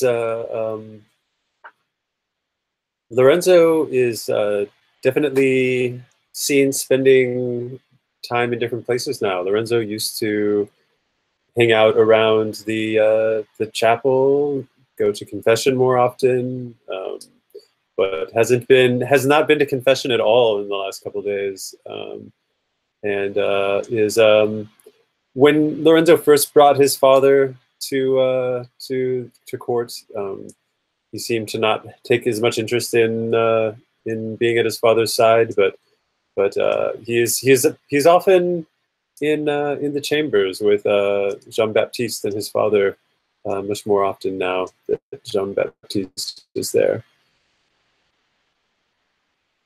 His father is rather sedate most of the time, and there's a bit of a honeymoon going on in the accompanying chambers. Sedate or sedated? Sedated, yeah. Well, at least I was about to ask, was he in fact dead, or? But sedated is answer enough. And you know, at those few events or courtly items in the calendar that you all have to be in the same room, what's the gossip, or what are the looks that are exchanged between Father Jean and Jean-Baptiste and Lorenzo? From my point of view, I think I'm relieved that Lorenzo has found a protector, because I don't wish Lorenzo any harm. It's just that any further involvement with him would be a distraction from that which I must now do. And I was genuinely, I'm relieved that he's found someone, because I didn't want him harmed. I was being cruel to be kind. What's the return serve? Lorenzo wants. I wouldn't say Lorenzo wants nothing to do with Father Jean, but Lorenzo definitely doesn't have anything pleasant as far as glances or kind words in Father Jean's direction. Lorenzo does still have two strings on Father Jean, which Lorenzo has every intent of using at proper moments to nail home the hurt that Father Jean has made Lorenzo feel. Perfect. And how about Jean-Baptiste? First time they met, Father John and Jean-Baptiste, Jean-Baptiste approached him and asked whether he should take care of his wounds.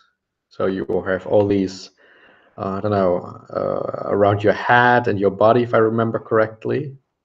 So what does Father Jean reply? Yes, please, Doctor. Would you see me in the chapel? In the chapel. Wouldn't it be better if you came to my chambers, where I have all my equipment? I feel much more comfortable in the chapel, Doctor. Well, in the chapel then. I meet you after the dinner. And you'll find me there, stripped and ready to be treated. because certainly there are still some thorns stuck in my flesh that need to be removed, I'd have thought, and bandaged. I can't quite remember if we're anywhere near any kind of treatment for wounds that stops infection. But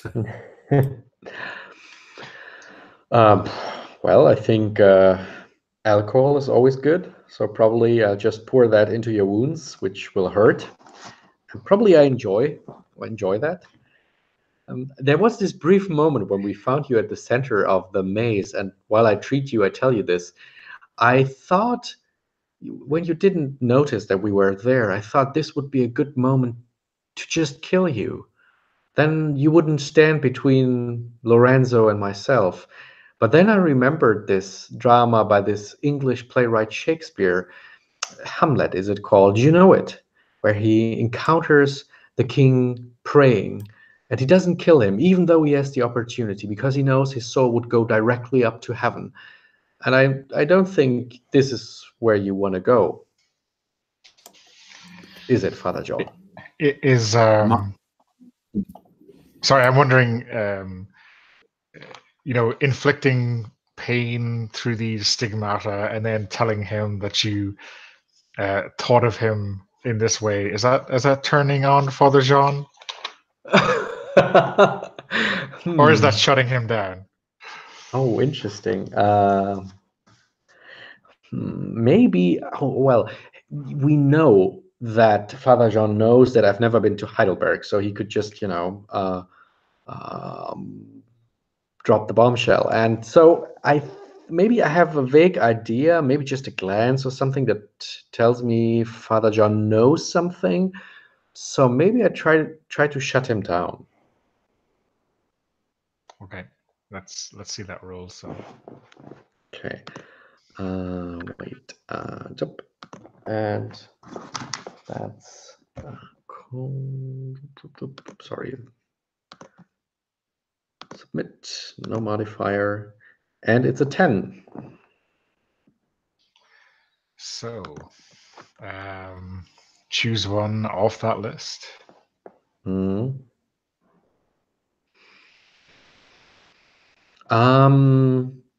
Yeah, I mean, since my aim was to, protect myself against his knowledge about my past, I would say they lose a string on me.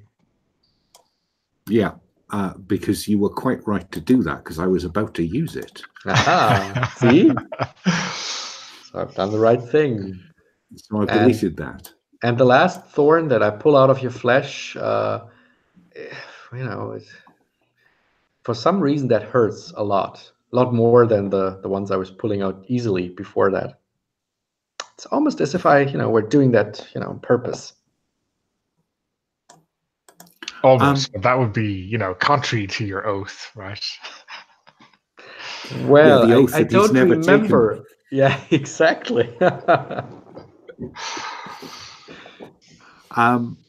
I think that I will let that go. Okay. For now.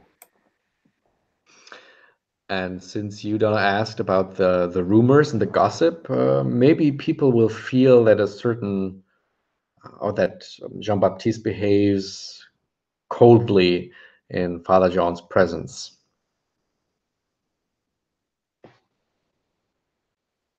Okay. So, but sorry, go ahead. I would quite like to meet with Lord Brock, the English attaché. Somehow he has avoided any scene thus far. He has been on the edges of all the action. Okay, Lorenzo.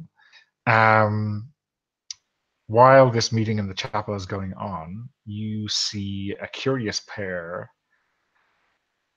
dare I say, conspiring in a corridor. It is Baron de Montfort and a cardinal.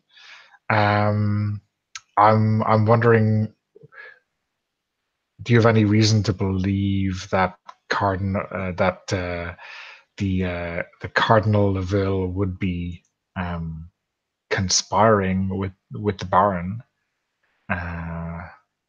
How close can you get to overhear what they're talking about? I think I would like to try and overhear. I think I have a double interest in this conversation because Baron de Montfort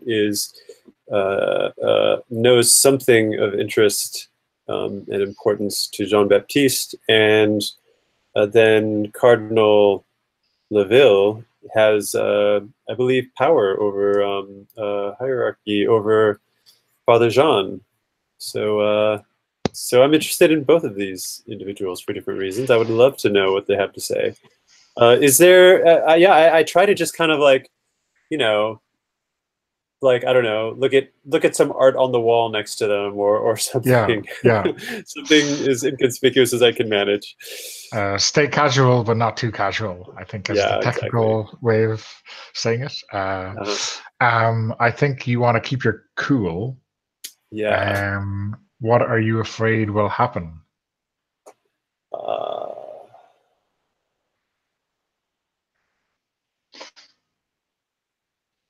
I'm afraid that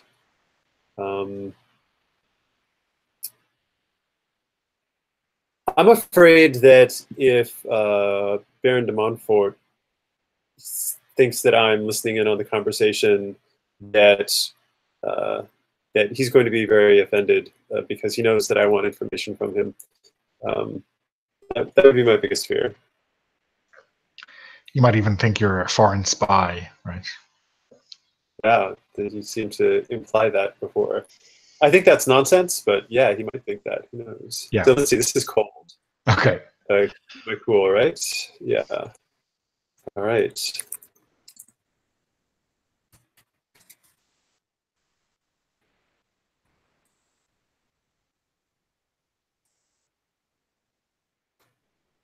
Oh, I failed. Ouch. Okay. So, yeah, I think he leaps to the worst possible conclusion. Him and, he is a person of some note around court, and the Cardinal is obviously exceptionally important. And the Baron notices you and whispers something to the Cardinal. And I think they refuse to talk while you are in the vicinity, but they are obviously both eyeing you up. So it becomes clear that they spy me and they kind of like hush down, and I know I fucked up. I know I'm like, okay, fine. All right. I just kind of hum to myself a little bit and keep going. I just try and keep pretending like it's no big deal, even though I know I'm totally caught. Okay. Like, whatever. Or maybe I want to confront them. I can't think of anything I would actually want to say to them at this particular moment. So yeah, I guess I'll just go about my no. All right, this is too good. I'm going to go up to Cardinal Leville, and I'm going to kind of just ignore Baron Montfort. Like, I don't really care that he's there, and I'm going to say, Cardinal Levain, your I don't know what honorific do they get? Your Holiness, your Eminence, maybe. Your Eminence, something like that. I was wondering about Father Jean. He seems a bit wild for a priest lately. The way his beard is all unkempt and the scratches on his body. Don't you think? Is there something wrong with him, perhaps? Well, I think perhaps the pressure of being the Queen's confessor might have gotten to him. Thank you for bringing this to my attention, Lorenzo. We must act to remove a dangerous presence from the court. The Queen's safety and the well-being of this court is certainly the highest priority. And we should It's good to know that it's in. we should not hesitate to keep her safe. Indeed, anyone endangering their majesties should be thrown in the Bastille. Absolutely. If there's anything that Pending. I might do to aid in serving the court, please do let me know. I would recommend you return to your quarters in order to avoid any kind of spillover of Father Jean's arrest. Oh. Well, then thank you for the warning. And I take the message and I scurry along. Let us cut to Jean-Baptiste. Where do you go after your encounter with Father Jean?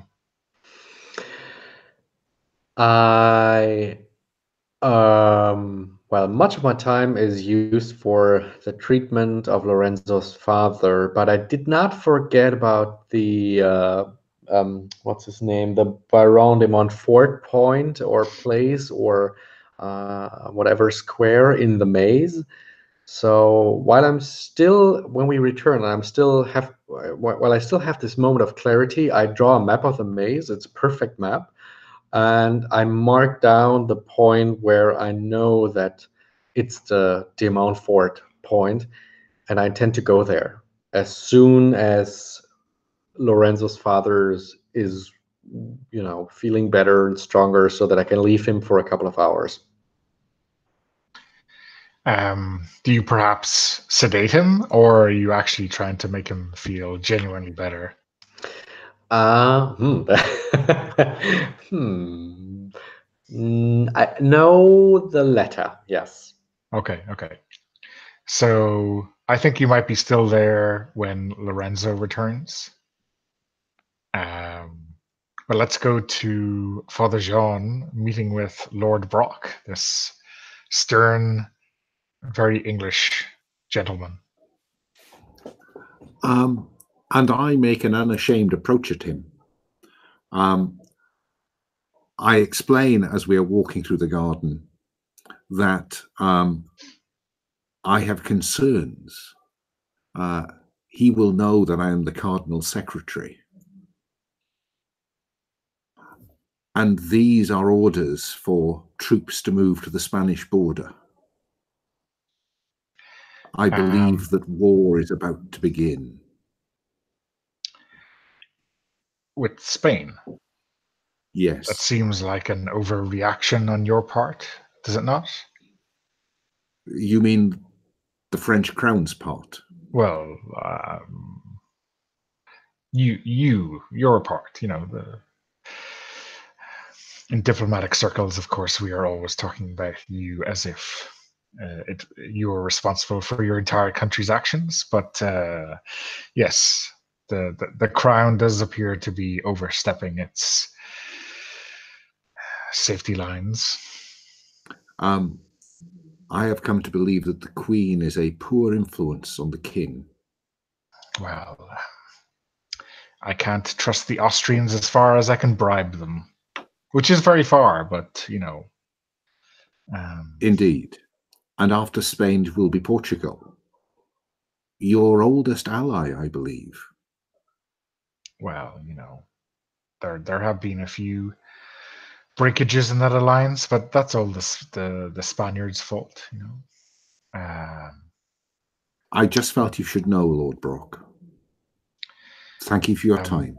Are you giving him the orders, or are you merely showing him? No. Enough proof to back up my words. Okay. So when the guards arrive, a dozen or so of the royal guard, and you are deep in negotiations or swapping intelligences with a foreign agent, I think red-handed is the word we're looking for, is it? Yes, red and bloody. Yeah. So both you and Lord Brock are arrested, though he is treated rather better than you. Untoward acts by a foreign agent are all very well, but he might merely be bruised while being thrown into a carriage to be returned to England post haste. But you, on the other hand, a native French person, there's far worse for you, I'm sure, lined up. Parting words, or I think the right to write a letter would be appropriate. Okay, so you're before not I am running? dispatched to the Bastille. Okay. Or do I have an option to run away? Well, of course you could attempt to run. Well, then I'm inclined to run away because I prefer to write that letter from a point of freedom than imprisonment. Yeah. And I suppose you're in the garden, so you're relatively close to the maze, if that might shelter you for however long. You read my mind, Donna. Okay. So I'm going to roll with volatile. Volatile? Yeah. Not my strong suit. That never stuffed you yet tonight. Is there any chance that I can play my string on the queen to delay pursuit? Do people know that I'm her confessor? Or if we passed the point of no return on that one? Would it give these guards pause right now? I'm not sure. I think it would be a longer, like an escape from the palace grounds or the country that you might be able to rely on her good wishes. I've ended up with 3. Okay. So I make 2 steps and they hit me like a rugby puck. Okay. Yeah, I think you are bloody and bruised. Yeah, let's cut away. Maybe the even the camera can't stand zooming in on those French boots kicking 7 shades out of Father Jean. Shall I give myself some harm, or do you want to do it? Give yourself 2 harm.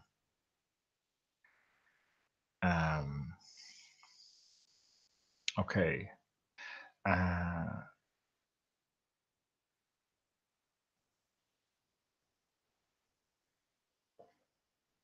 So I'm wondering, for Lorenzo, when you arrive at your quarters where Jean-Baptiste is tending to your father,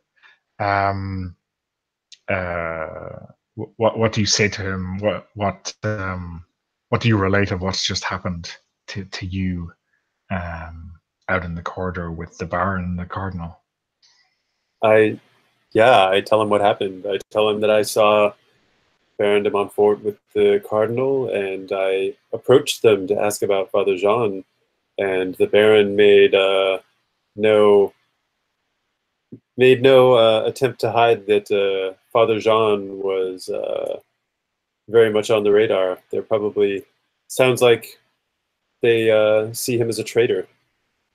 I expect Father Jean is in a great deal of trouble. Well, do I look like I care about Father John? Yeah. I helped him heal, but that's all I can do for him. Do you still have feelings for him, Lorenzo? Is it that what you're trying to tell me? No, I of course I have feelings, but I hate him. I despise him. He never treated me well. No, I don't want anything to do with him. But it did occur to me that Baron de Montfort has taken interest in him, and perhaps you could use that to your advantage. If you have something to give Baron de Montfort, some leverage over Father Jean, Perhaps you can use that to find out what Baron de Montfort knows about you. Oh, how very interesting. I like the way you think, Lorenzo. All right. I think your father is feeling much better. We can leave him here. Shall we go to Father Jean and see what happened to him? Yes. Let us go confront that vile monster before the authorities take him away. Very good. I'll let me. And he looks over his shelf with all the flasks and bottles and all the medicine he has stored there, and he just picks three of them into his bag, and they might be useful. All right, let's go.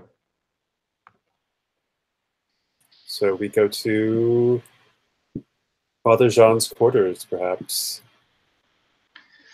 Yeah, Father Jean, why don't you describe your quarters and how Lorenzo and Jean-Baptiste find them? Well, I'm presuming that they're in the Bastille now. Oh no, but I'm not sure they have really moved any of your belongings to the Bastille. They'll leave you pay for all of this yourself. You know, as a prisoner, you'll have to pay for everything. So am I in my quarters in the palace still? No, you're being carted off to the Bastille. I'm just wondering, you know, what your quarters are like and what kind of state do they find them in? Positively monastic. Nothing has changed in terms of his view that the church, Mother Church, is a church of poverty. So I think probably very bare, simple furniture, a Bible, probably several commentaries, perhaps some notes that he'd taken back to his room to copy up in terms of his job as a secretary, but that's about it.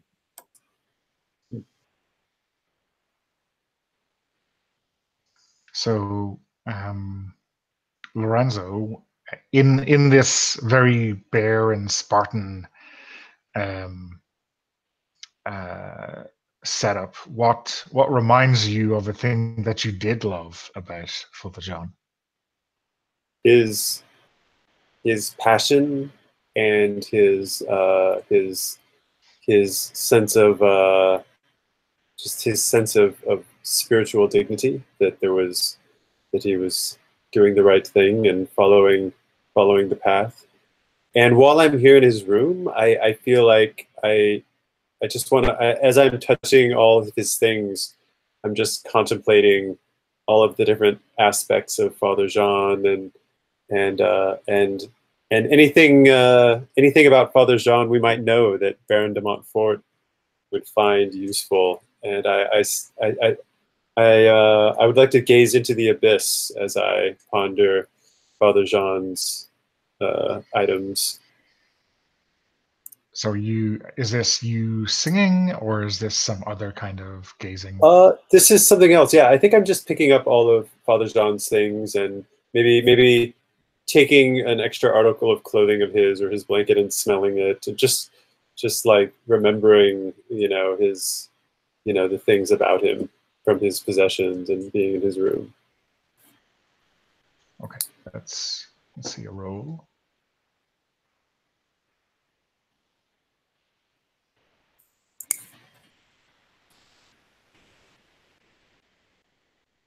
Now I'm actually wondering, do I have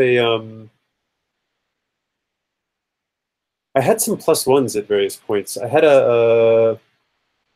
okay, well I lost that. I did have at some point I earned a +1 to act on the vision that I got when gazing into the abyss back in the maze. And I never used that +1 for anything. I'm not sure. It wasn't clear what that might have been useful for. I just wanted to mention that. Yeah, I guess it was Anyway, I gotta. specifically about the maze and Father John's place in it, right? Okay. That was you Well, you calling out the Queen and her party. So if this is, I mean, helping you to get any So kind of I don't further need it here. insight. Here I got a 10 anyway here. So Okay, I've been yeah. really lucky. Given that I'm -1 dark, I've been crazy lucky gazing into the abyss lately. Yeah. So yeah, I think what you see here seems like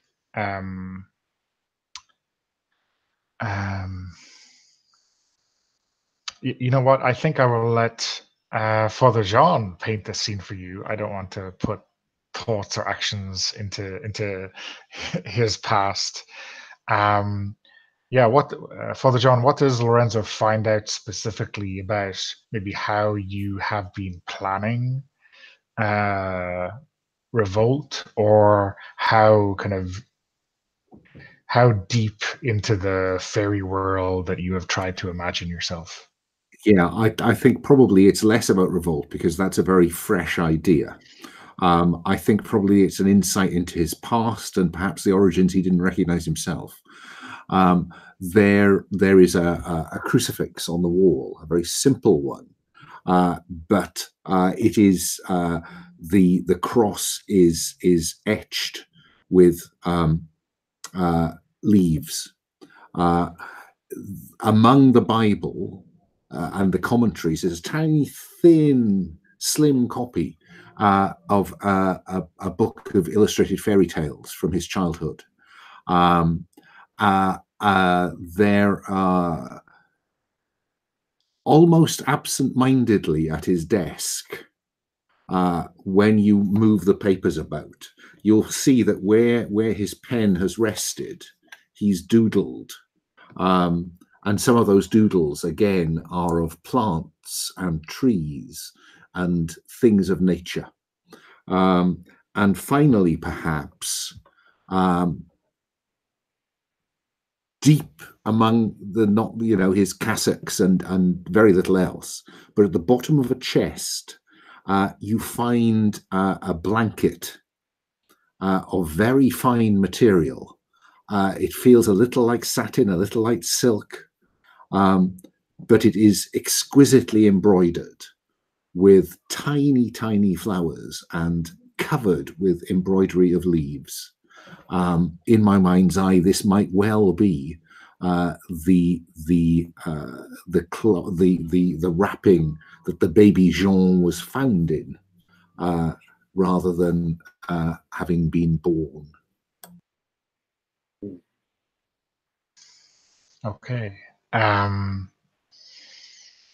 Jean-Baptiste, if Jean-Baptiste is capable of hate, what detail, what I will say supernatural, but like all too natural might be the way Jean-Baptiste thinks of it.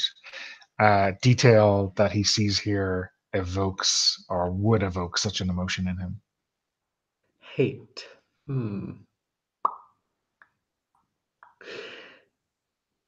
Oh, yes. So while Lorenzo is searching or looking at the bookshelf, he looks at Father Jean's desk and he sees that the thorns which he'd pulled out of Father Jean's flesh, that Father Jean kept them and arranged them on his desk. So it's 12 thorns in the shape of an L.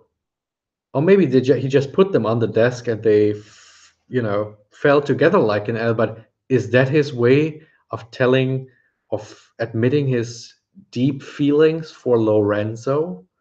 How can it be otherwise? So I brush them away and say, Lorenzo, nothing is on his desk.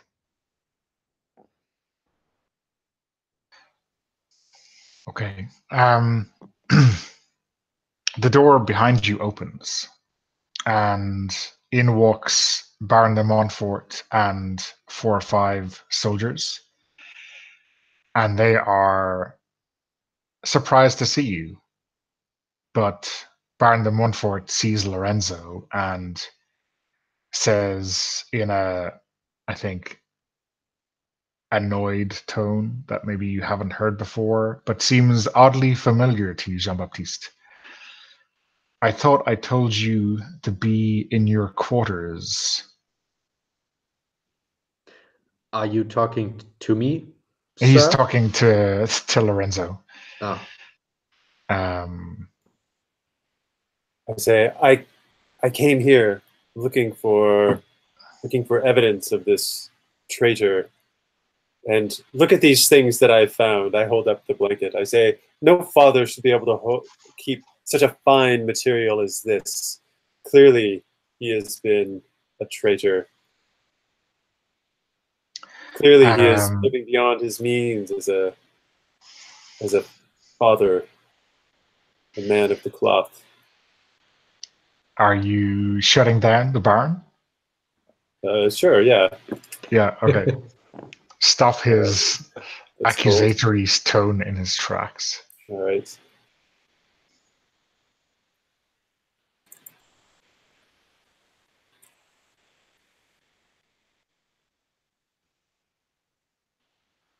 Seven. I am really pulling it out today because I keep rolling with my -1 abilities. I'm thrilled to get these things like, oh, he's got a 7. So yeah, you choose one of them, and he will give you a condition in return. Okay. Yeah. So I'm gonna give him the condition.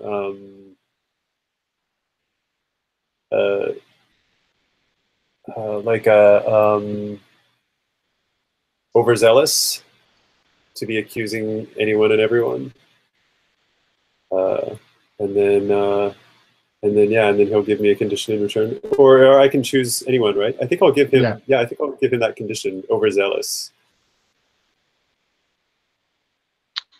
Okay, and he will, I think, scoff at your intelligence. I think he will give you the condition out of your depth. This is none of your concern. And he points at the door and says, I better not see you poking your nose where it doesn't belong again, or we will most assuredly know that you are a foreign spy. All right. I'm going to take the hint and I'm going to leave. Okay. But given that I just got the condition out of my depth, can I take another XP for the down the rabbit hole move? When you go poking your nose at affair is not yes. good for your. And someone here gets a string on you, or someone involved gets a string on you. Yeah, someone involved gets a string on me. Yeah. I think it might be him again. Yeah, that makes sense. Okay. It seems like I should not be pissing him off anymore. Yeah. Okay. So he turns to you, Jean-Baptiste, and kind of approaches you so he can have a quiet word with you. What the soldiers are basically ransacking the place looking for some kind of evidence. Jean-Baptiste, you should not be seen with that Italian. And when he says Italian, it's like the worst thing he could say about Lorenzo.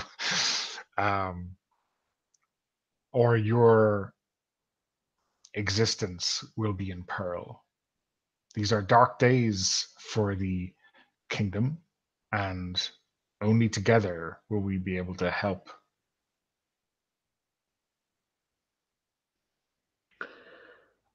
this Italian, as you call him, has a beautiful soul, unlike me. Because I think whoever made me forgot to give me one. Am I right? Do I have a soul? We cannot challenge God in that respect. But I feel pain, I feel pleasure, I can laugh, I can cry. So what is this thing that you call soul and which I apparently lack? Well, why do you think you have no soul, child? If you can do all of those things, then I know not, apart from what, or betters in the church might say, I don't know what else a soul might do here on earth. And if I die, will it go up to heaven? I don't know. But you will find out very quickly if you continue to consort with Lorenzo. Who is that person over there? His voice strangely familiar.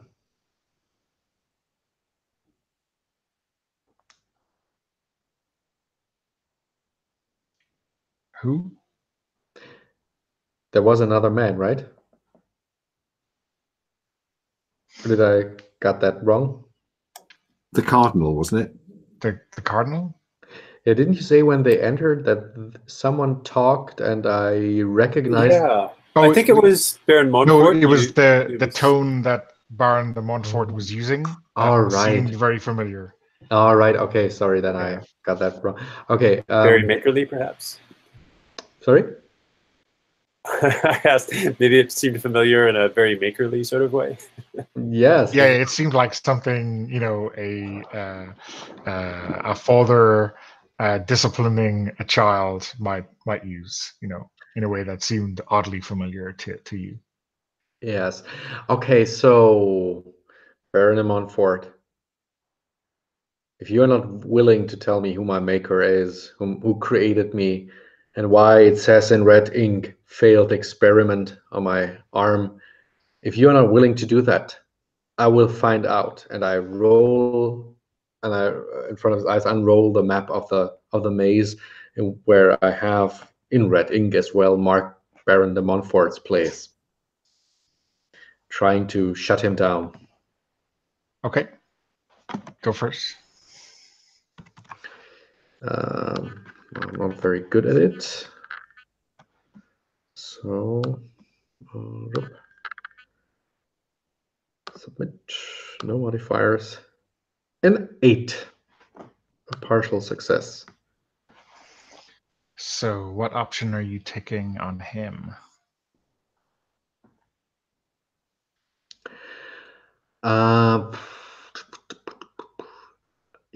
Well, they lose a string on me, no. They have no strings on you, gain on them.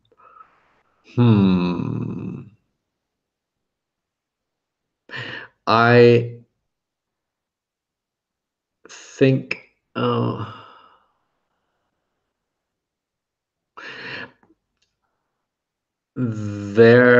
you said there are guards in the room as well, right? Yeah, there's 3 or 4, I think. Then I'd say maybe a condition, because the guards will listen to the conversation or overhear what I'm saying, and they realize or they notice that for a moment Baron de Montfort seems to be very uncomfortable with the way I talk to him, and they know that the condition would be something like a man with dark secrets or something, because this is what I'm implying, showing this map and pointing to what I call Baron de Montfort's place. Okay, and I think the condition in return is the dark secret. Oh wow. Mm-hmm. And I think he takes a very conspiratorial tone then when you do it. I think he tries to hide the map as you open it up, and he says, if they find out, we will both be killed.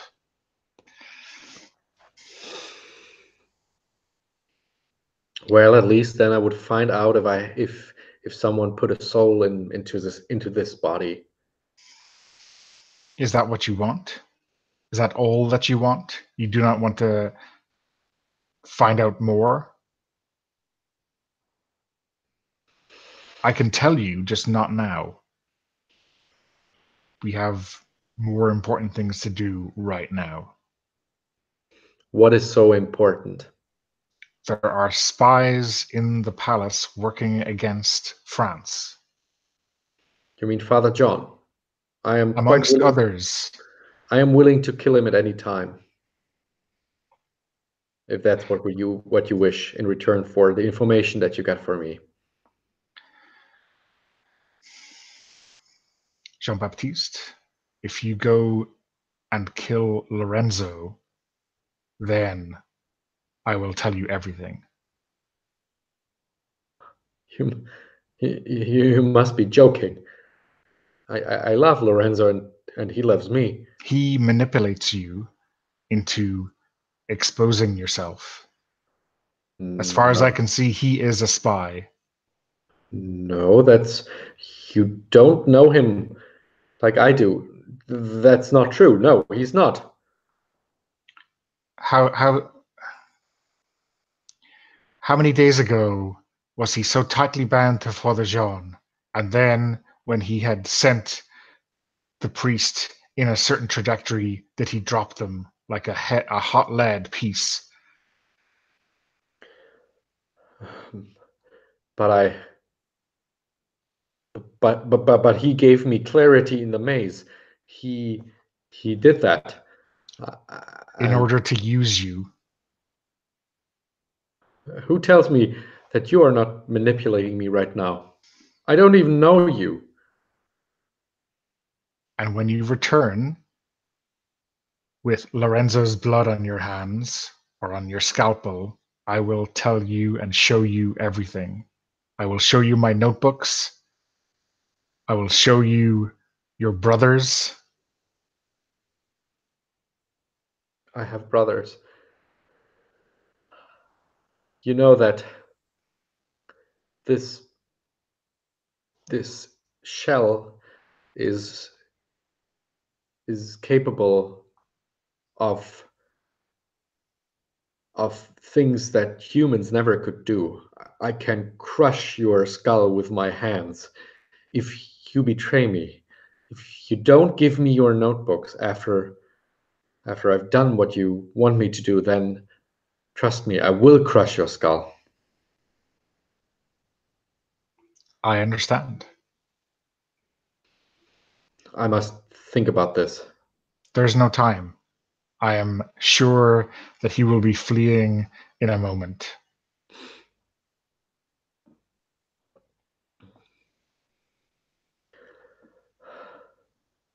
I mean,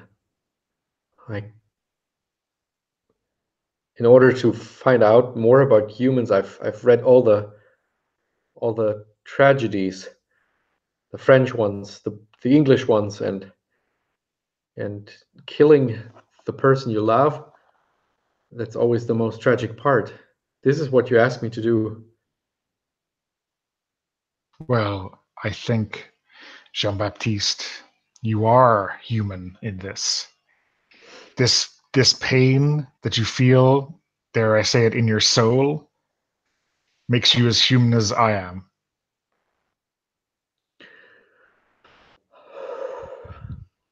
All right.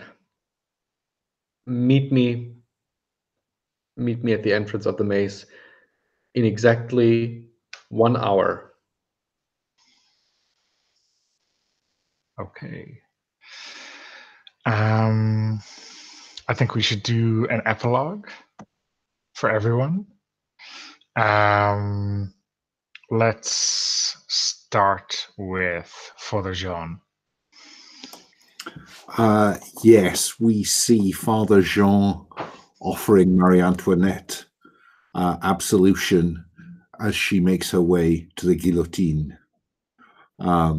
I'm banking on the fact that a string on her and one on Cardinal Laville will have commuted my sentence, and my capacity to turn people on in the Bastille will quickly mean that snippets of truth, inverted commas, from the palace find their way into pamphlets circulating around Paris prior to the revolution. Nice. Lorenzo.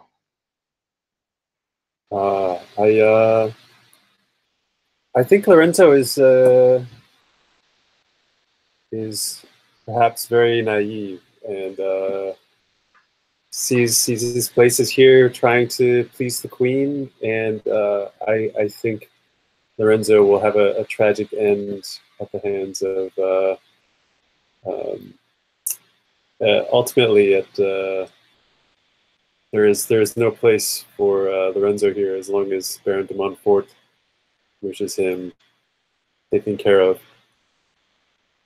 And I think Lorenzo and his father both find an untimely end. I just, as an aside, I think that would fit neatly with his breaking his promise to provide me with an alibi and not sell me out to the authorities. But That's true. Yeah. Breaking those promises to a fae always comes back to bite you. And Jean-Baptiste? I go back to Lorenzo's father, give him more of his medicine, only this time it's poison. And the moment Lorenzo's father dies, I assume that Lorenzo leans over him, and it's with tears in my eyes that I kill him. Not with poison, but with a long knife. I cut his throat, knowing that I also cut the beautiful voice that I loved and enjoyed so often. And it's terrible to listen to that sound it makes now. And the last thing Lorenzo sees is the tears running down my face. And you see they're black tears, like as if they were made of oil or something. And a little later, he presents Baron de Montfort your head, which he cut off carefully.